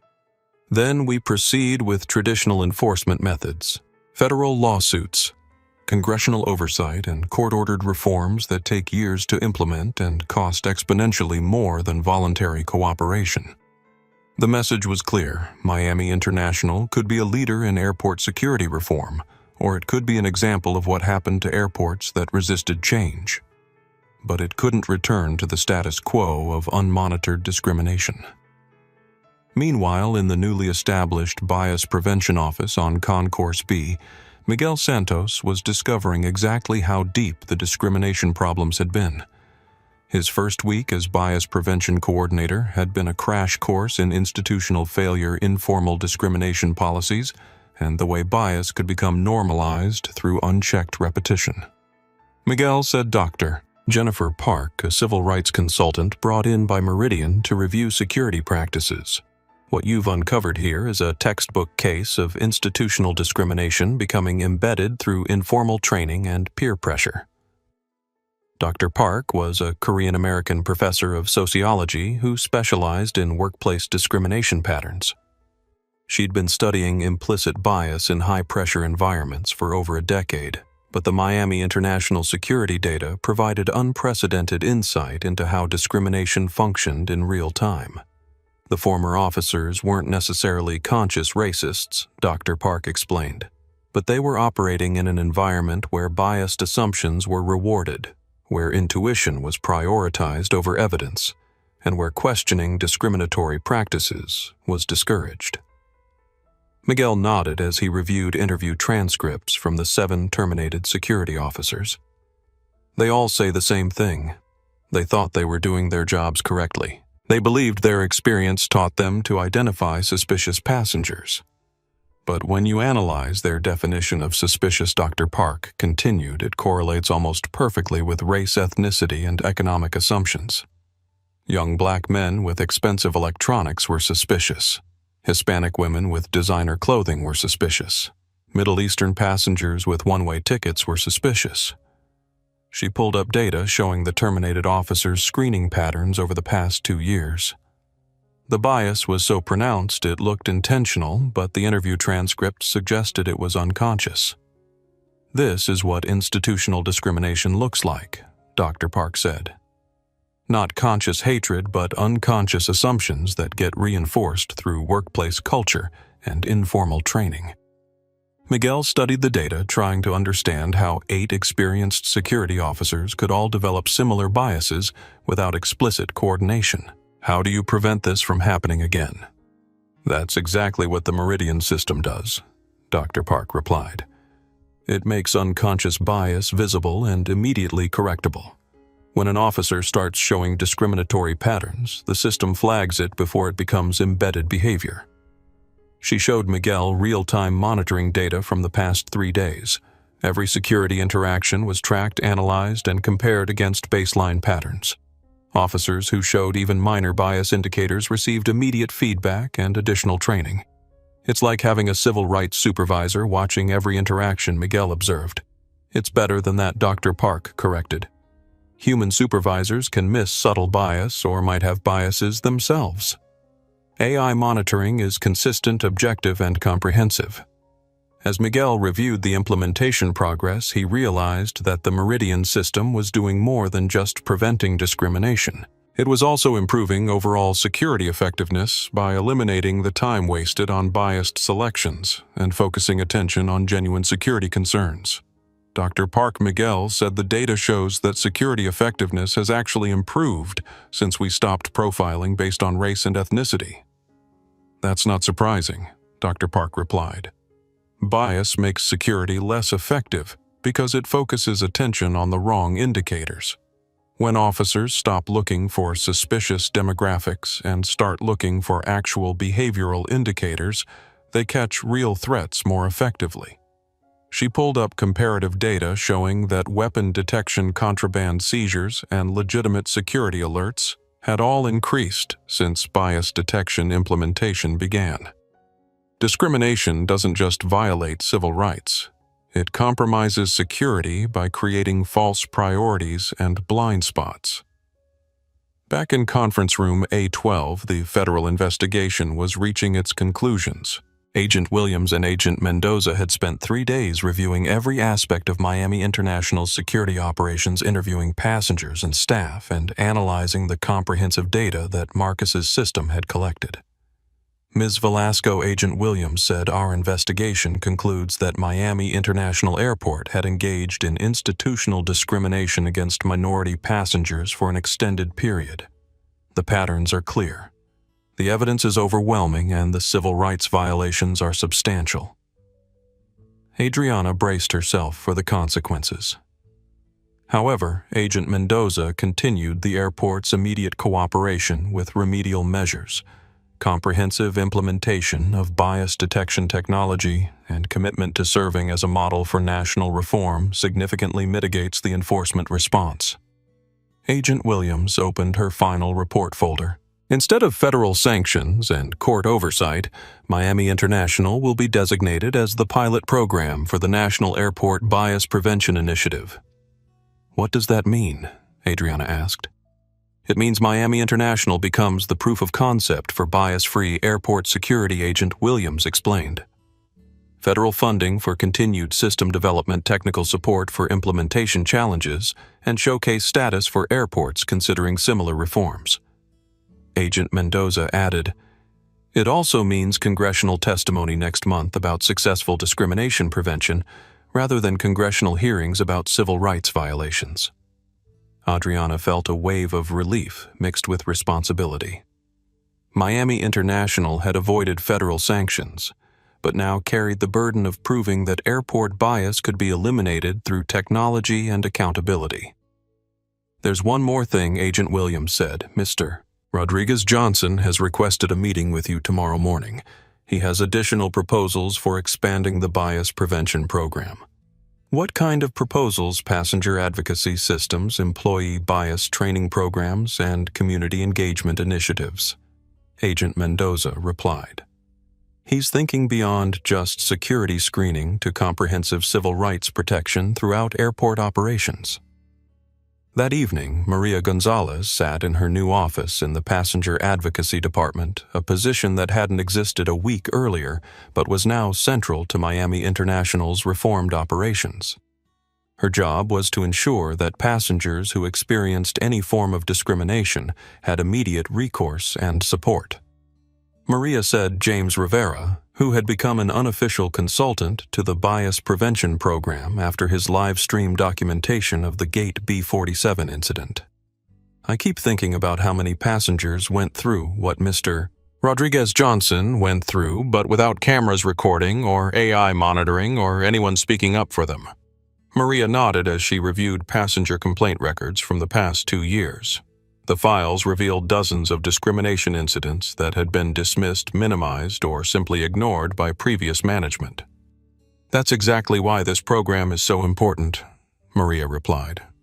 Every passenger deserves to be treated with dignity regardless of their race, ethnicity, religion, or appearance. And now we have the tools and authority to ensure that happens. She showed James the new passenger advocacy hotline that had been established, allowing travelers to report discrimination in real time through phone calls, text messages, or a dedicated mobile app. When someone reports bias, Maria explained the incident is immediately escalated to my office, reviewed through the AI monitoring system, and addressed with the involved personnel within hours rather than weeks or months. James looked at the complaint resolution timelines with amazement. You're talking about same-day response to discrimination complaints. We're talking about real-time response, Maria corrected. If a passenger reports bias during an ongoing interaction, airport management can intervene immediately to prevent the situation from escalating. She pulled up the new passenger advocacy dashboard, which showed every discrimination report response time and resolution outcome. Since implementation began, the system had received 12 bias reports, all of which had been resolved within 4 hours. More importantly, Maria continued the reports help us identify officers who might be developing biased patterns before they become serious problems. Early intervention prevents future Derek Hoffmans. James nodded approvingly. So you're not just responding to discrimination, you're preventing it. Exactly. Prevention is always better than punishment. As the week came to an end, Derek Hoffman sat in his empty apartment in Kendall, staring at a laptop screen showing news coverage of the airport bias prevention program that had emerged from his termination. Every article mentioned his name as the catalyst for reform, but not in the way he'd ever wanted to be remembered. The unemployment check would help with rent for a few months, but his prospects for future security work were non-existent. No airport government facility or private security company would hire someone whose discriminatory practices had been documented, broadcast live, and analyzed by federal investigators. Derek had spent 14 years building a career that had collapsed in 20 minutes of bias and poor judgment. But as he watched the news coverage of positive changes at Miami International, he began to understand something he hadn't grasped during his years of unchecked authority. The passengers he had profiled, searched, and humiliated weren't abstract security threats or statistical patterns. They were people with families, jobs, dreams, and the same right to dignity and respect that Derek expected for himself. Derek opened his laptop and began typing an email to Miguel Santos, the young officer whose courage had exposed the discrimination culture Derek had helped create. It was time to take responsibility for more than just his own actions. It was time to help ensure that future security officers understood what Derek had learned too late, that bias doesn't enhance security, it compromises it. And that treating people with dignity isn't just good civil rights policy, it's good security practice. The email was the first step in a journey toward redemption that would take Derek years to complete. But it was a start. Meanwhile, 30,000 feet above the Atlantic Ocean, Marcus Rodriguez Johnson was reviewing implementation reports from Miami International while flying to his next consulting assignment in Amsterdam. The bias detection system was performing even better than projected discrimination incidents had dropped to zero, and federal investigators were recommending national implementation. But Marcus knew that technology was only part of the solution. Real change required changing hearts and minds, not just policies and procedures. The upcoming congressional testimony would be an opportunity to advocate for comprehensive reform that addressed the root causes of bias, not just its symptoms. Marcus opened his laptop and began drafting testimony that would call for bias detection systems at every major airport in America. Federal funding for comprehensive civil rights training and passenger advocacy programs that ensured discrimination could never again flourish in darkness and silence. The future of airport security wouldn't just be safer, it would be fairer. And that difference would matter to millions of travelers who deserved to move through the world without fear of being judged by their appearance rather than their actions. Change. Marcus reflected as he looked out at the clouds below was possible when good people refused to accept injustice as inevitable. The key was making injustice visible, measurable, and immediately addressable. Technology could do that. But it took human courage to make technology serve justice. And at Gate B47 in Miami International Airport, that courage had changed everything. 2 weeks after the Gate B47 incident, Miguel Santos walked through Miami International Airport with a confidence he'd never possessed during his 8 months as a junior security officer. As the newly appointed Bias Prevention Coordinator, he carried authority to address discrimination in real time, access to comprehensive monitoring data, and the respect of airport management who recognized his courage in exposing institutional problems. But his most important task today wasn't reviewing data or training officers. It was meeting with Derek Hoffman, the terminated security supervisor whose discriminatory actions had sparked airport-wide reform. Derek sat in the small conference room in the airport's administrative building wearing civilian clothes that made him look smaller and older than he had in uniform. 14 years of security authority had been stripped away, leaving behind a middle-aged man struggling to understand how bias had destroyed his career and reputation. Derek Miguel said as he entered the room, "Thank you for agreeing to meet." Derek looked up with hollow eyes. "Miguel, I owe you an apology. Multiple apologies. For the discrimination for trying to silence you when you spoke up and for creating a workplace culture that made speaking up feel dangerous." Miguel sat across from Derek, noting how different the man looked without his badge and radio. "I appreciate that, Derek. But I'm not here for apologies. I'm here because you can help prevent other officers from making the same mistakes you made." Derek's expression shifted from resignation to confusion. "What do you mean?" "The Bias Prevention Program needs someone who understands how discrimination develops in security culture," Miguel explained. "Someone who can identify the warning signs, the informal training practices, and the peer pressure that normalizes biased behavior." Derek stared at Miguel, not comprehending. "You want my help. I want your insight. Not to excuse what you did, but to understand how it happened so we can prevent it from happening again." Miguel pulled out a tablet showing data from the bias detection system. "Since implementation began, we've identified 3 officers showing early bias indicators. Not full discrimination patterns yet, but warning signs that could develop into serious problems." He showed Derek the interaction data for the 3 officers.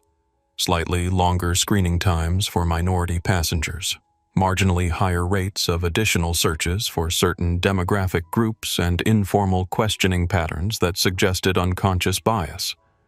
"These officers aren't malicious," Miguel continued. "They're developing the same unconscious patterns that you developed over years of unchecked authority. The question is, how do we intervene before bias becomes embedded behavior?" Derek studied the data, recognizing patterns that mirrored his own discriminatory development. You want me to help train officers about unconscious bias. I want you to help identify when officers are starting to develop problematic patterns, Miguel corrected. You spent 14 years in airport security.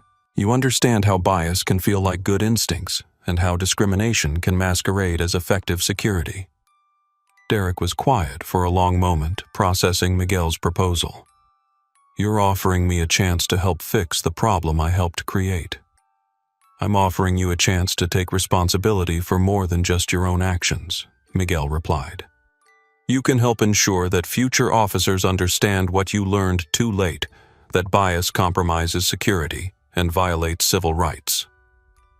Derek looked at the bias detection data again, seeing his own patterns reflected in the warning signs Miguel had identified. What would this involve? Consulting on bias recognition training. Helping develop intervention protocols for officers showing early warning signs, sharing your experience with the federal investigators who are designing national bias prevention programs. Miguel leaned forward. Derek, your discrimination was documented, broadcast, and analyzed by federal agencies. Your story is going to be told whether you participate or not. The question is, do you want to be remembered only as the officer who got caught discriminating or as the officer who helped prevent future discrimination?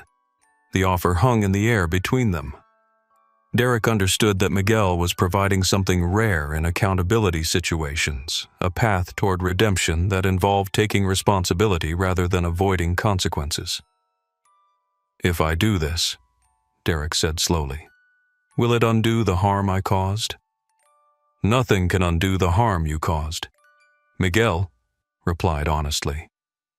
The passengers you profiled, searched, and humiliated won't forget those experiences, but you can help ensure that fewer passengers experience what you put them through. Derek nodded slowly. What's the first step? Miguel opened a folder containing interview transcripts from the 7 other terminated security officers. Help me understand how 8 different officers all developed similar bias patterns without explicit coordination. What in the security culture taught you to see certain passengers as automatically suspicious? Derek took the folder and began reading, seeing his own justifications and assumptions reflected in his former colleagues' statements. It wasn't formal training, he said after a few minutes.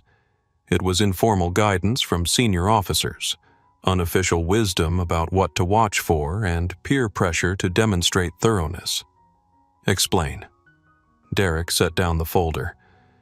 When I started in security 14 years ago, experienced officers would give new recruits unofficial advice. Trust your gut. Look for inconsistencies. People who don't fit the profile are worth watching. What profile? That was the problem. The profile was never explicitly defined, so it became whatever unconscious assumptions individual officers brought to the job. Young black men with expensive electronics, Hispanic women with designer clothing but economy tickets, Middle Eastern passengers with one-way bookings. Miguel took notes as Derek spoke, understanding how discriminatory assumptions had been passed down through informal mentorship. So bias became embedded in security culture through unwritten rules and unofficial guidance. Exactly. And because the bias was never explicitly stated, it was difficult to identify or address. Officers thought they were using experience and intuition, not realizing they were profiling based on race and ethnicity. Derek continued reviewing the interview transcripts, identifying specific phrases and assumptions that revealed discriminatory thinking patterns. Look at this, he said, pointing to a statement from one of the terminated officers. Passenger appeared nervous and out of place in first class. That's code for black passenger in expensive seat. Miguel highlighted the phrase on his tablet. How do we train officers to recognize when experience is actually bias? That's where your bias detection system is revolutionary, Derek replied. It makes patterns visible that were previously invisible. When officers can see objective data about their screening practices, they can't hide behind claims of intuition or experience. He showed Miguel another section of the transcripts. This officer says he was following his training to watch for behavioral inconsistencies. But when you analyze his screening data, the only inconsistency he consistently noticed was black passengers in premium cabin seats. So the bias detection system doesn't just catch discrimination, Miguel observed. It reveals self-deception. Right. Officers who think they're being professional and thorough can see objective evidence that they're actually being biased and discriminatory.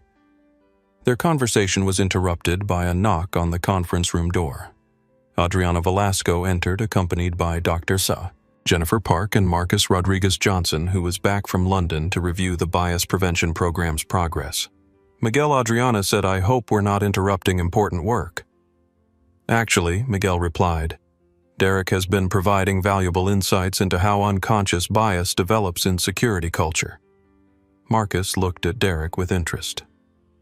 "Mr. Hoffman, I appreciate your willingness to participate in bias prevention efforts." Derek struggled to meet Marcus's eyes. "Mr. Rodriguez Johnson, I need to apologize directly. What I did to you was wrong, harmful, and inexcusable. I violated your civil rights and your human dignity based on my own unconscious assumptions and biases." Marcus studied Derek's face, seeing genuine remorse rather than self-serving contrition.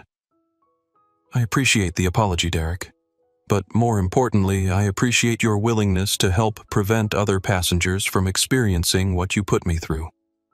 "That's what I'm trying to do," Derek replied. "Help Miguel identify how bias develops so it can be prevented rather than just punished." Dr. Park opened her research folder. "Derek, your insights about informal training and peer pressure align with our academic research on institutional discrimination. But you're providing practical details that help explain how bias becomes normalized in workplace cultures." She showed Derek social psychology research about implicit bias in high-pressure environments. "Your experience confirms that discrimination often results from unconscious assumptions rather than conscious hatred, but it also shows how those assumptions can become embedded through institutional practices." Derek reviewed Dr. Park's research, recognizing his own cognitive patterns in the academic descriptions. "This research describes exactly how I developed discriminatory practices without realizing I was discriminating, which is why your participation in bias prevention training could be so valuable," Marcus said. "Officers who understand how bias develops unconsciously are better equipped to recognize and prevent it in themselves and their colleagues." Adriana looked at her watch. "Derek, we have a proposal for you. The federal investigators want to interview someone who can explain how security bias develops from the inside. They're designing national training programs and need input from officers who understand the problem firsthand." Derek considered the proposal. "Would this involve testifying before Congress?" "Possibly," Adriana replied. "But it would definitely involve helping develop training programs that could prevent thousands of future discrimination incidents."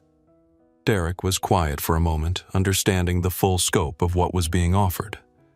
"This isn't just about Miami International, is it? This is about changing airport security culture nationwide."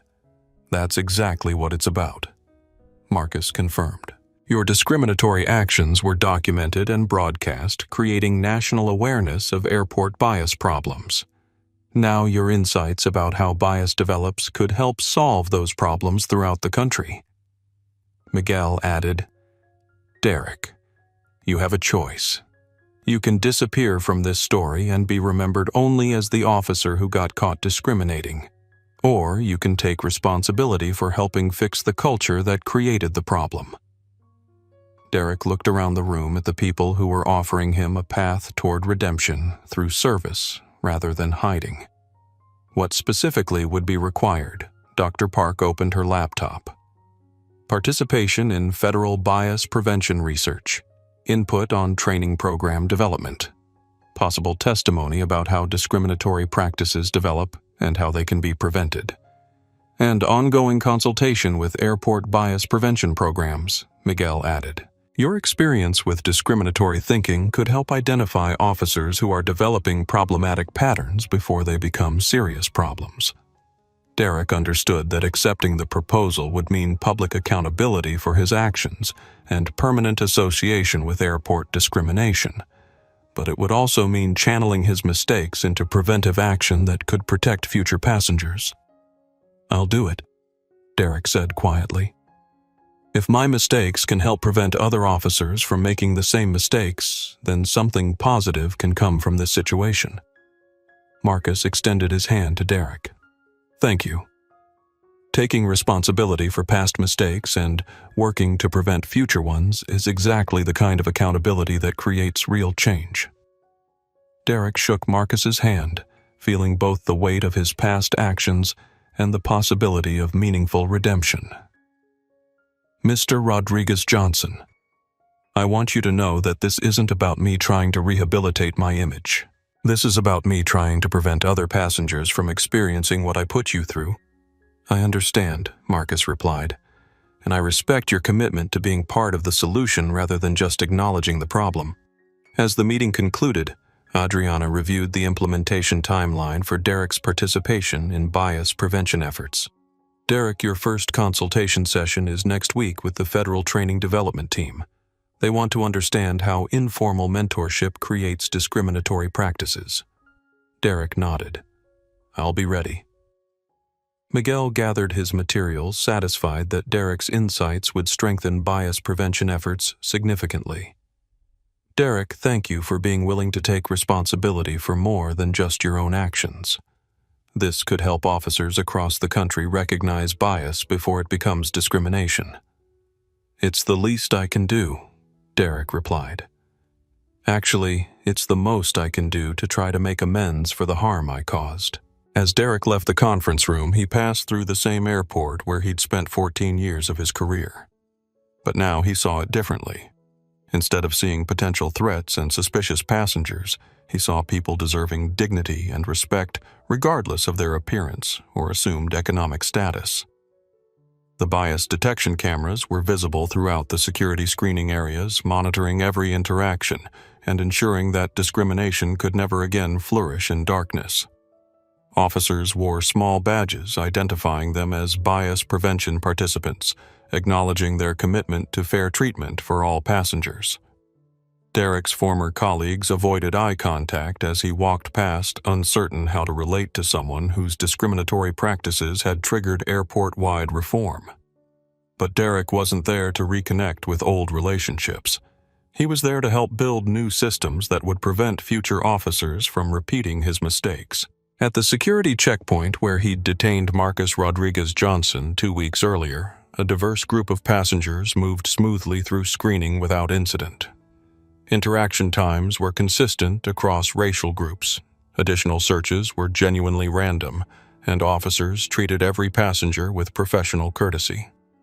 Derek paused at the spot where his career had ended, understanding finally what Marcus had meant about justice being universal rather than personal. The changes at Miami International weren't about punishing Derek Hoffman. They were about protecting every future passenger who deserved to travel without fear of discrimination. As Derek walked out of Miami International Airport for what he hoped would not be the last time, he carried with him a new understanding of his role in creating positive change.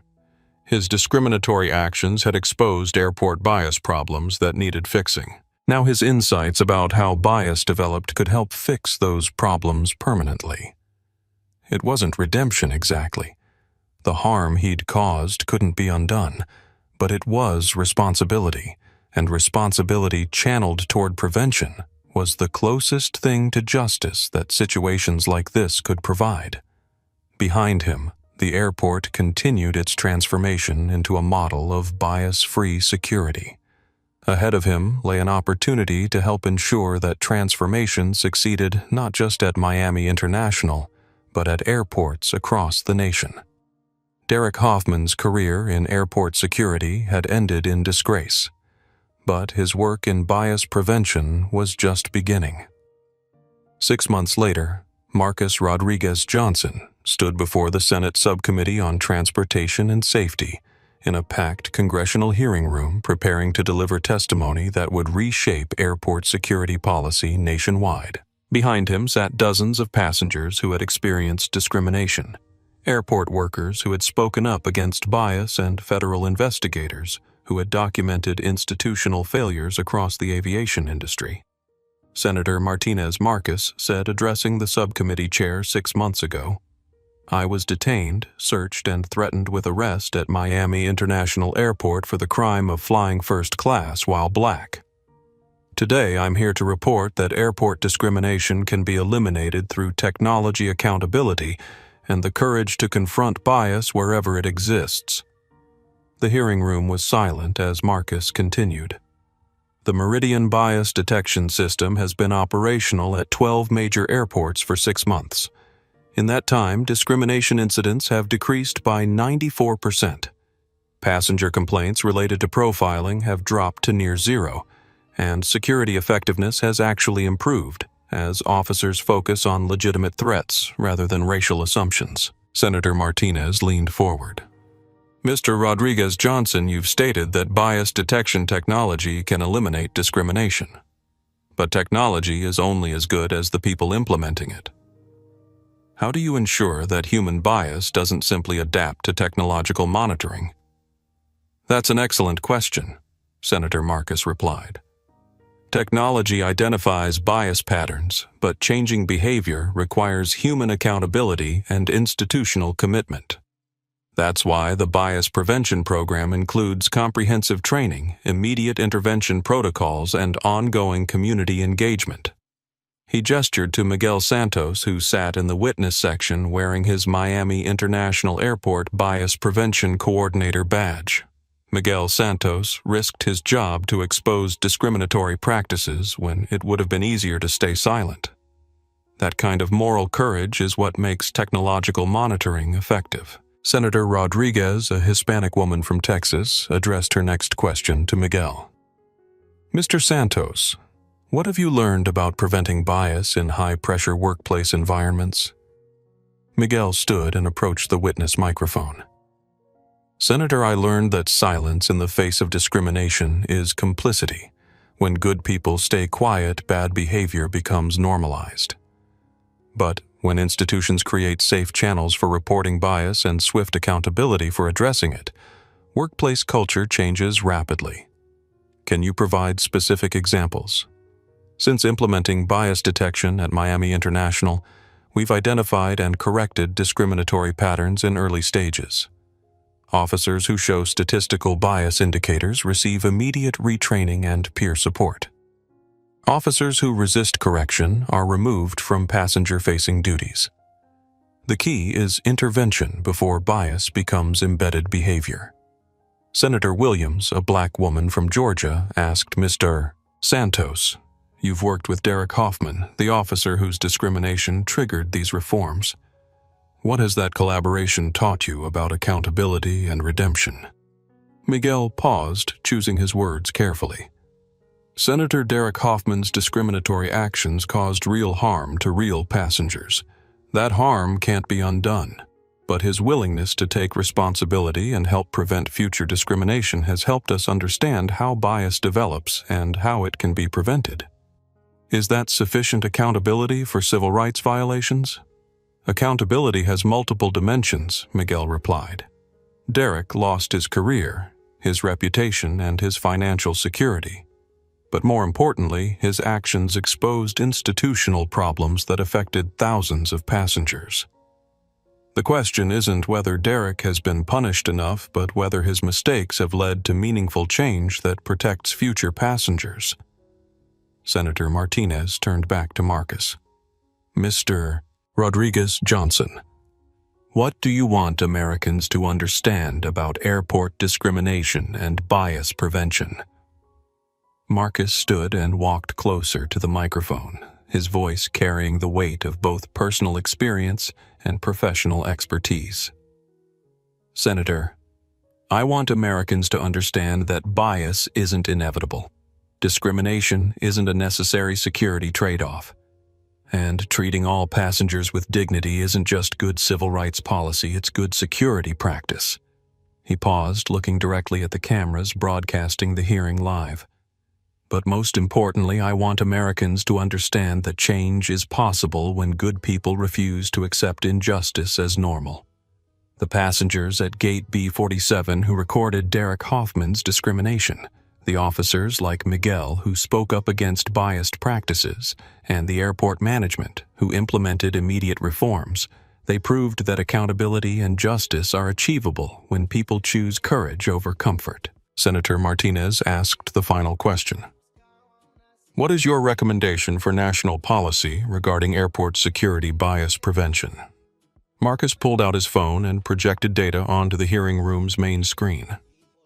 Senator, I recommend immediate implementation of bias detection technology at all 430 commercial airports in the United States, federal funding for comprehensive anti-bias training programs, and mandatory passenger advocacy systems that ensure discrimination complaints receive swift investigation and resolution. The data showed projected outcomes: discrimination incidents reduced by 90% or more. Security effectiveness improved through elimination of false targeting, and passenger confidence in fair treatment restored across all demographic groups. The technology exists, Marcus continued. The training protocols have been proven effective. The accountability systems are operational and successful. What's required is the political will to implement nationwide what has already succeeded at the pilot airports. And the cost $2.3 billion for full national implementation over 3 years, Marcus replied. But the cost of not implementing is far higher. Continued discrimination costs the aviation industry billions in legal liability, lost passenger confidence, and reduced security effectiveness. More importantly, it costs our nation its commitment to equal treatment under law. As the hearing concluded, Senator Martinez announced that the subcommittee would recommend full federal funding for national bias prevention implementation. The pilot programs had proven successful beyond all projections, and the testimony had demonstrated both the necessity and feasibility of eliminating airport discrimination. In the hearing room, audience Derek Hoffman sat quietly listening to discussions about bias prevention programs he was helping develop. His participation in federal training initiatives had been crucial to understanding how discrimination developed in security culture, but he remained largely invisible in public discussions of the reforms.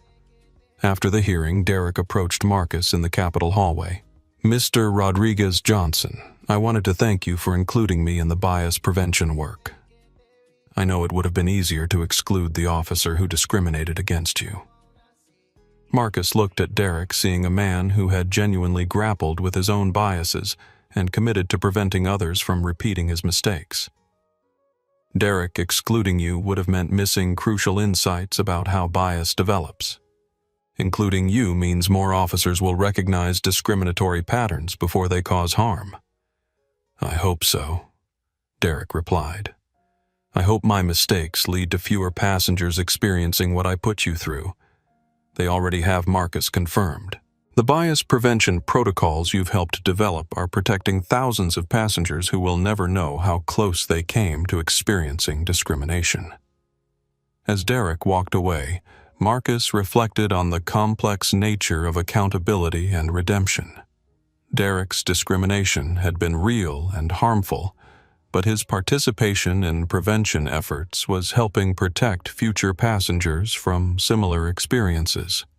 Justice wasn't simple, but it could be meaningful when it prevented future harm, rather than just punishing past actions. 3 months later, Marcus stood in the same Miami International Airport where his discrimination experience had begun. But now, he was there for a celebration, the official dedication of the National Airport Bias Prevention Center, headquartered at MIA, and serving as the training hub for bias detection implementation nationwide. The dedication ceremony drew civil rights leaders, aviation industry executives, federal transportation officials, and dozens of passengers whose discrimination experiences had led to the comprehensive reforms. Maria Gonzalez had been promoted to National Passenger Advocacy Director. Miguel Santos was now Senior Bias Prevention Coordinator for the entire Southeast region. Even Derek Hoffman was there quietly working as a bias recognition training consultant. Ladies and gentlemen, Adriana Velasco announced to the assembled crowd 1 year ago, Miami International Airport was the site of documented discrimination that violated a passenger's civil rights and compromised our security mission. Today, we are proud to serve as the national model for bias-free airport operations. She gestured to data displays showing comprehensive bias prevention metrics from airports across the country. In the 12 months since national implementation began, airport discrimination incidents have decreased by 91%. Passenger satisfaction with security treatment has increased across all demographic groups, and security effectiveness has improved as officers focus on legitimate threats rather than racial profiling. Marcus took the podium for the final speech of the ceremony. 12 months ago, I was told I didn't belong in first class because of the color of my skin. Today, every passenger in America can travel with confidence that they will be treated with dignity regardless of their race, ethnicity, religion, or appearance. He paused, looking out at the audience filled with people whose courage had made comprehensive change possible. But this victory belongs to everyone who refused to accept discrimination as normal. The passengers who recorded bias when they saw it, the employees who spoke up against discriminatory practices, the investigators who documented institutional failures, the managers who implemented immediate reforms, and yes, even the officers who took responsibility for their mistakes and helped develop prevention protocols. Marcus's voice grew stronger as he concluded. Justice isn't about perfect people making perfect decisions. Justice is about imperfect people choosing to do better to be better and to build better systems that protect everyone's dignity. That's what we've accomplished here, and that's what we'll continue accomplishing everywhere. Bias tries to take root. The applause was sustained and emotional, reflecting not just celebration of progress achieved, but commitment to vigilance required for lasting change.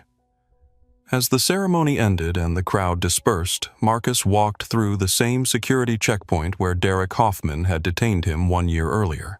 But now the checkpoint featured bias detection cameras, diversity training certificates, and passenger advocacy contact information prominently displayed.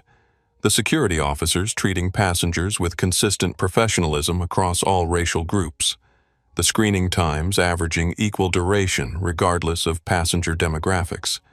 The additional searches genuinely random and properly documented.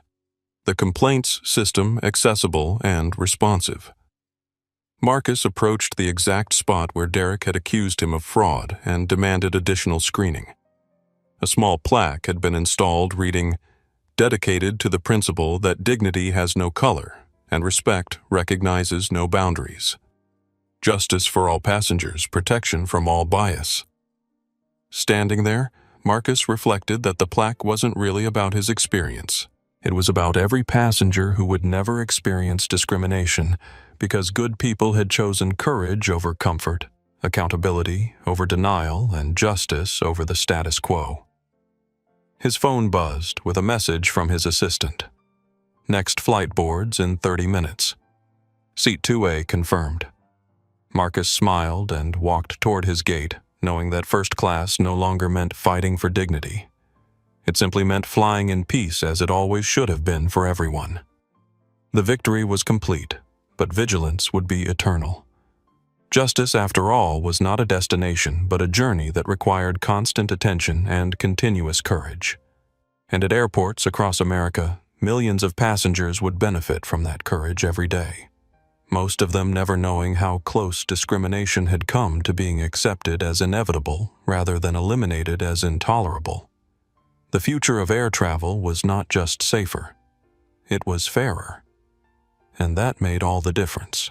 If this story moved you, if it reminded you that change is possible when good people stand up, then I need you to do something right now. Hit that like button to show YouTube that stories about justice and courage matter. Subscribe to this channel because we're not done telling stories about people who refuse to accept discrimination as normal. And most importantly, share this video with someone who needs to hear it. Because here's the truth. Marcus Rodriguez Johnson's story isn't just about one man standing up to bias at an airport. It's about all of us choosing courage over comfort, accountability over silence, and progress over the status quo. It's about understanding that technology can serve justice, but only when good people have the courage to wield it. Share your own experiences in the comments. Have you been profiled? Have you witnessed discrimination? Have you spoken up when it mattered? Your voice matters. Your story matters. And together we can build a world where dignity isn't determined by appearance and respect isn't rationed by race. Like this video if you believe in equality. Subscribe if you believe in justice. Share if you believe in change. Because when we stand together, bias doesn't stand a chance. Thank you for watching, and remember, the future we want isn't guaranteed. It's earned. And it's earned by people who refuse to stay silent when silence serves injustice. Просто спамит отвечаю, клянусь. Свинину, шейки с картошкой жареной. Да. Да. Ты чё ржёшь? Смешно, что он тебя байтит, рейдж-байт называется. Рейдж-байт, да ты час спамит. Все, если не говоришь. Можно говорить что-нибудь? Ну, ты не слышно. Не хочу говорить, да. Ну, оскорбляет его. Не, не сразу, типа, сомневается в нем. Ну, я думаю, да, он... Они тебя байтят, понял? Ну, вроде бы забанили. А, не забанили, спамит дальше. Уберите его, то что-то случится, я получу за вас. Пусть Анар меня разблокирует. Не, ну это нормальный тип. Нет, пацаны, если вы в бане, то вам, скорее всего, ты там себя нормально ведешь, тут тоже присобачен. За 11 грамм. Слушаюсь.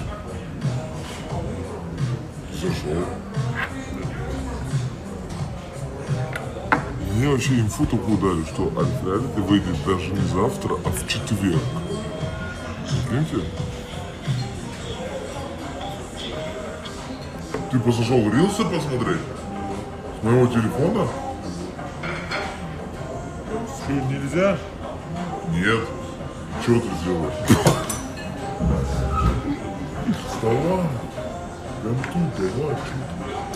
Ну, видишь, Хазбик добрые дела делает. Ты просто рилсы с моего телефона смотрит. А что, тебе жалко, что ли? Не, просто мне интересно стало. Смотри.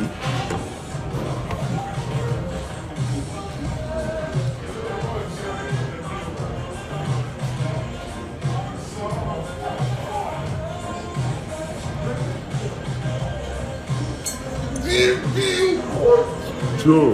Чё было? А что сделал? Ничего. Я ж не видел, ты не послушал, я повернул. Хорошо. Да ну нахуй. Чё? Это богатика. Это не GT. GTR может так ехать. Ветер, да, я хочу Я GTR. такой голодный, сил нету. 90. Может Ветер 490 ехать? ГТР? 500, брат. Нет, это искусственный интеллект там походу. Разгоняется. А, это на стенде. А, на стенде Стенд, можно. да. 500 поднялся, брат, я Анар на третьем месте в СНГ стримеров. Да, опустился, блин, был на втором. Реально? Да. А кто на первом, втором? Кастеры 100%. Но если бы не касты, я думаю, всегда бы там первый, второй был. Брат, если бы не касса, Твич бы в России забанили бы. Да, да. Согласен. Думаю, да, не нужно никому не думать. Сегмент наш. Пашан, передай привет Забайкальскому. Забайкальскому. Hello, everyone. Я, кстати, для вас сюрприз. Я организовал ему коллаб с Пашей Павлом. в этом у тебя пройдет. В Калининграде билеты тебе купил, проживание оплатил, Ладно, без шуток. сегодня ночью вылет у тебя. Без шуток. Как я бы слетал бы на коллапс, это был бы сильный стрим. Но как в Калининград попасть? На самолете? А, да? Да. А что? По-моему, нет. Как? Почему?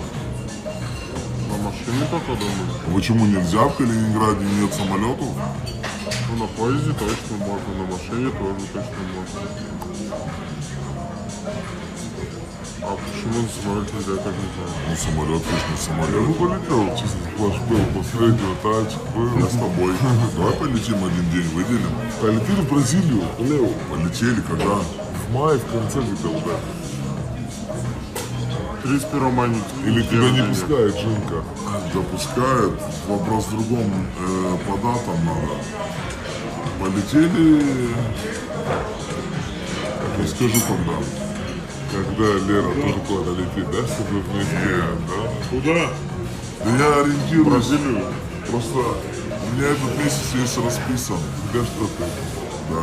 А в Казань ты зачем летишь? Просто объясни. Меня Рубин позвал меня. Рубин и фон Бет позвали. У меня автограф-сессия там что. И Верка, да, наверное, там будет? Ну, совпало так, просто ее тоже позвали. Да не, со мной полетит. Ну а чем мне скучно? И меня ураган поднял здесь.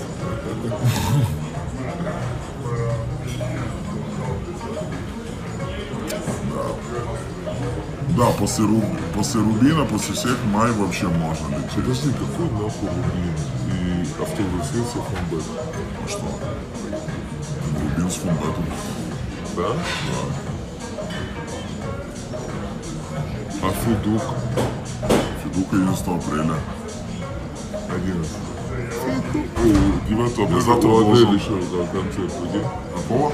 У Адель первый сольник получается. 11? 9 в Москве, 10 в Питере. Летишь? А? Не полечу.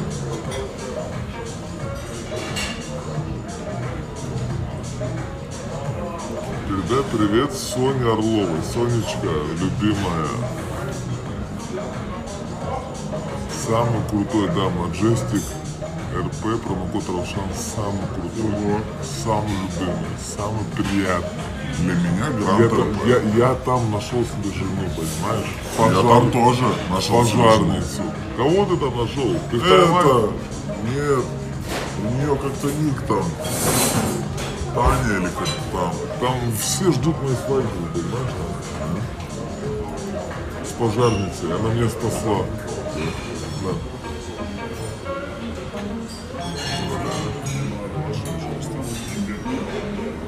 Мое?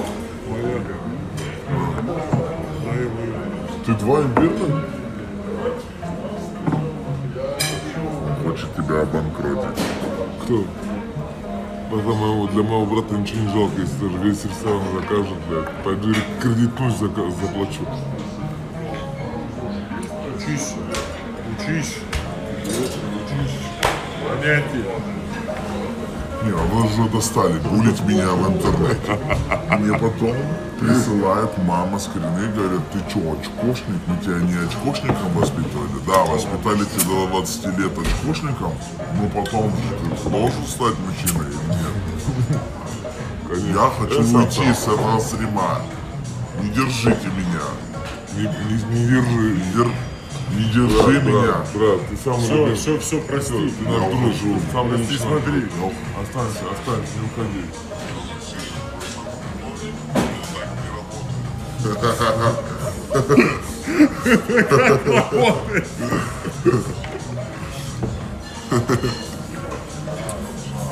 Я вообще думаю, вот сделать рубрику каждый день заказывать подписчикам пиццу.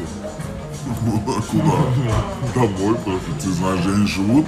Ну вот вы по одному тыкаю, понял, он дает адрес. Все. И мы ему все вместе Такой маленький. Рубин. Что это такое? Стопка удлиненная. А можно и... Не делаешь что ли салку? Не, а можно еще один такой? Ну, либо в большой, вот двойной. Давайте перелейте и спасибо. Через 2 месяца закажем. Не, дайте мне. Сейчас, короче, Сэм там с 60, он сейчас ее забирает, нас сюда и приедет скоро. Ты дебил? Че? Что за повадки не мужские у тебя? Я тебе морду взял, как собаку. Ты поцеловать меня хотел Никогда за в нос. жизни. Идиот, осуждаю. Придурок. Ты что покажешь людям? Что показываю людям? Мальчик должен девочку любить. А я что тебе показал? Что ты Я меня тебя любишь. взял, как собаку. Ты так Джордана берешь? Не, я его глажу. А так он мой сын. Собаку гладят. Он мой сын. А девчонок как лягушку. О, спасибо. Джордан мой сын, а ты собака. Джордан мой любимый баскетболист. Да не будет альф-реалити. Ты что, откуда спустился с канализации, дебил? Тебе Сказали, что 2 часа на кружок в Рошана, телеграм-канале Подпишись. Равшан Ноунейм. У него называется телеграм. Написано. Бля, молодец, зачем мне такая задумка и была изначально? Нету, не будет альф-реалити, срочная новость, он говорит, срочная. Моя мама уже даже посмотрела этот кружок, дед, Яблонька посмотрел одной рукой, как-то наковылял, телеграм-канал Рошан нашел. Ты черт, как не видел это? Ну. Спасибо. Я за Слышь, тебя что? сказал. Слышь, что? Это объясни мне.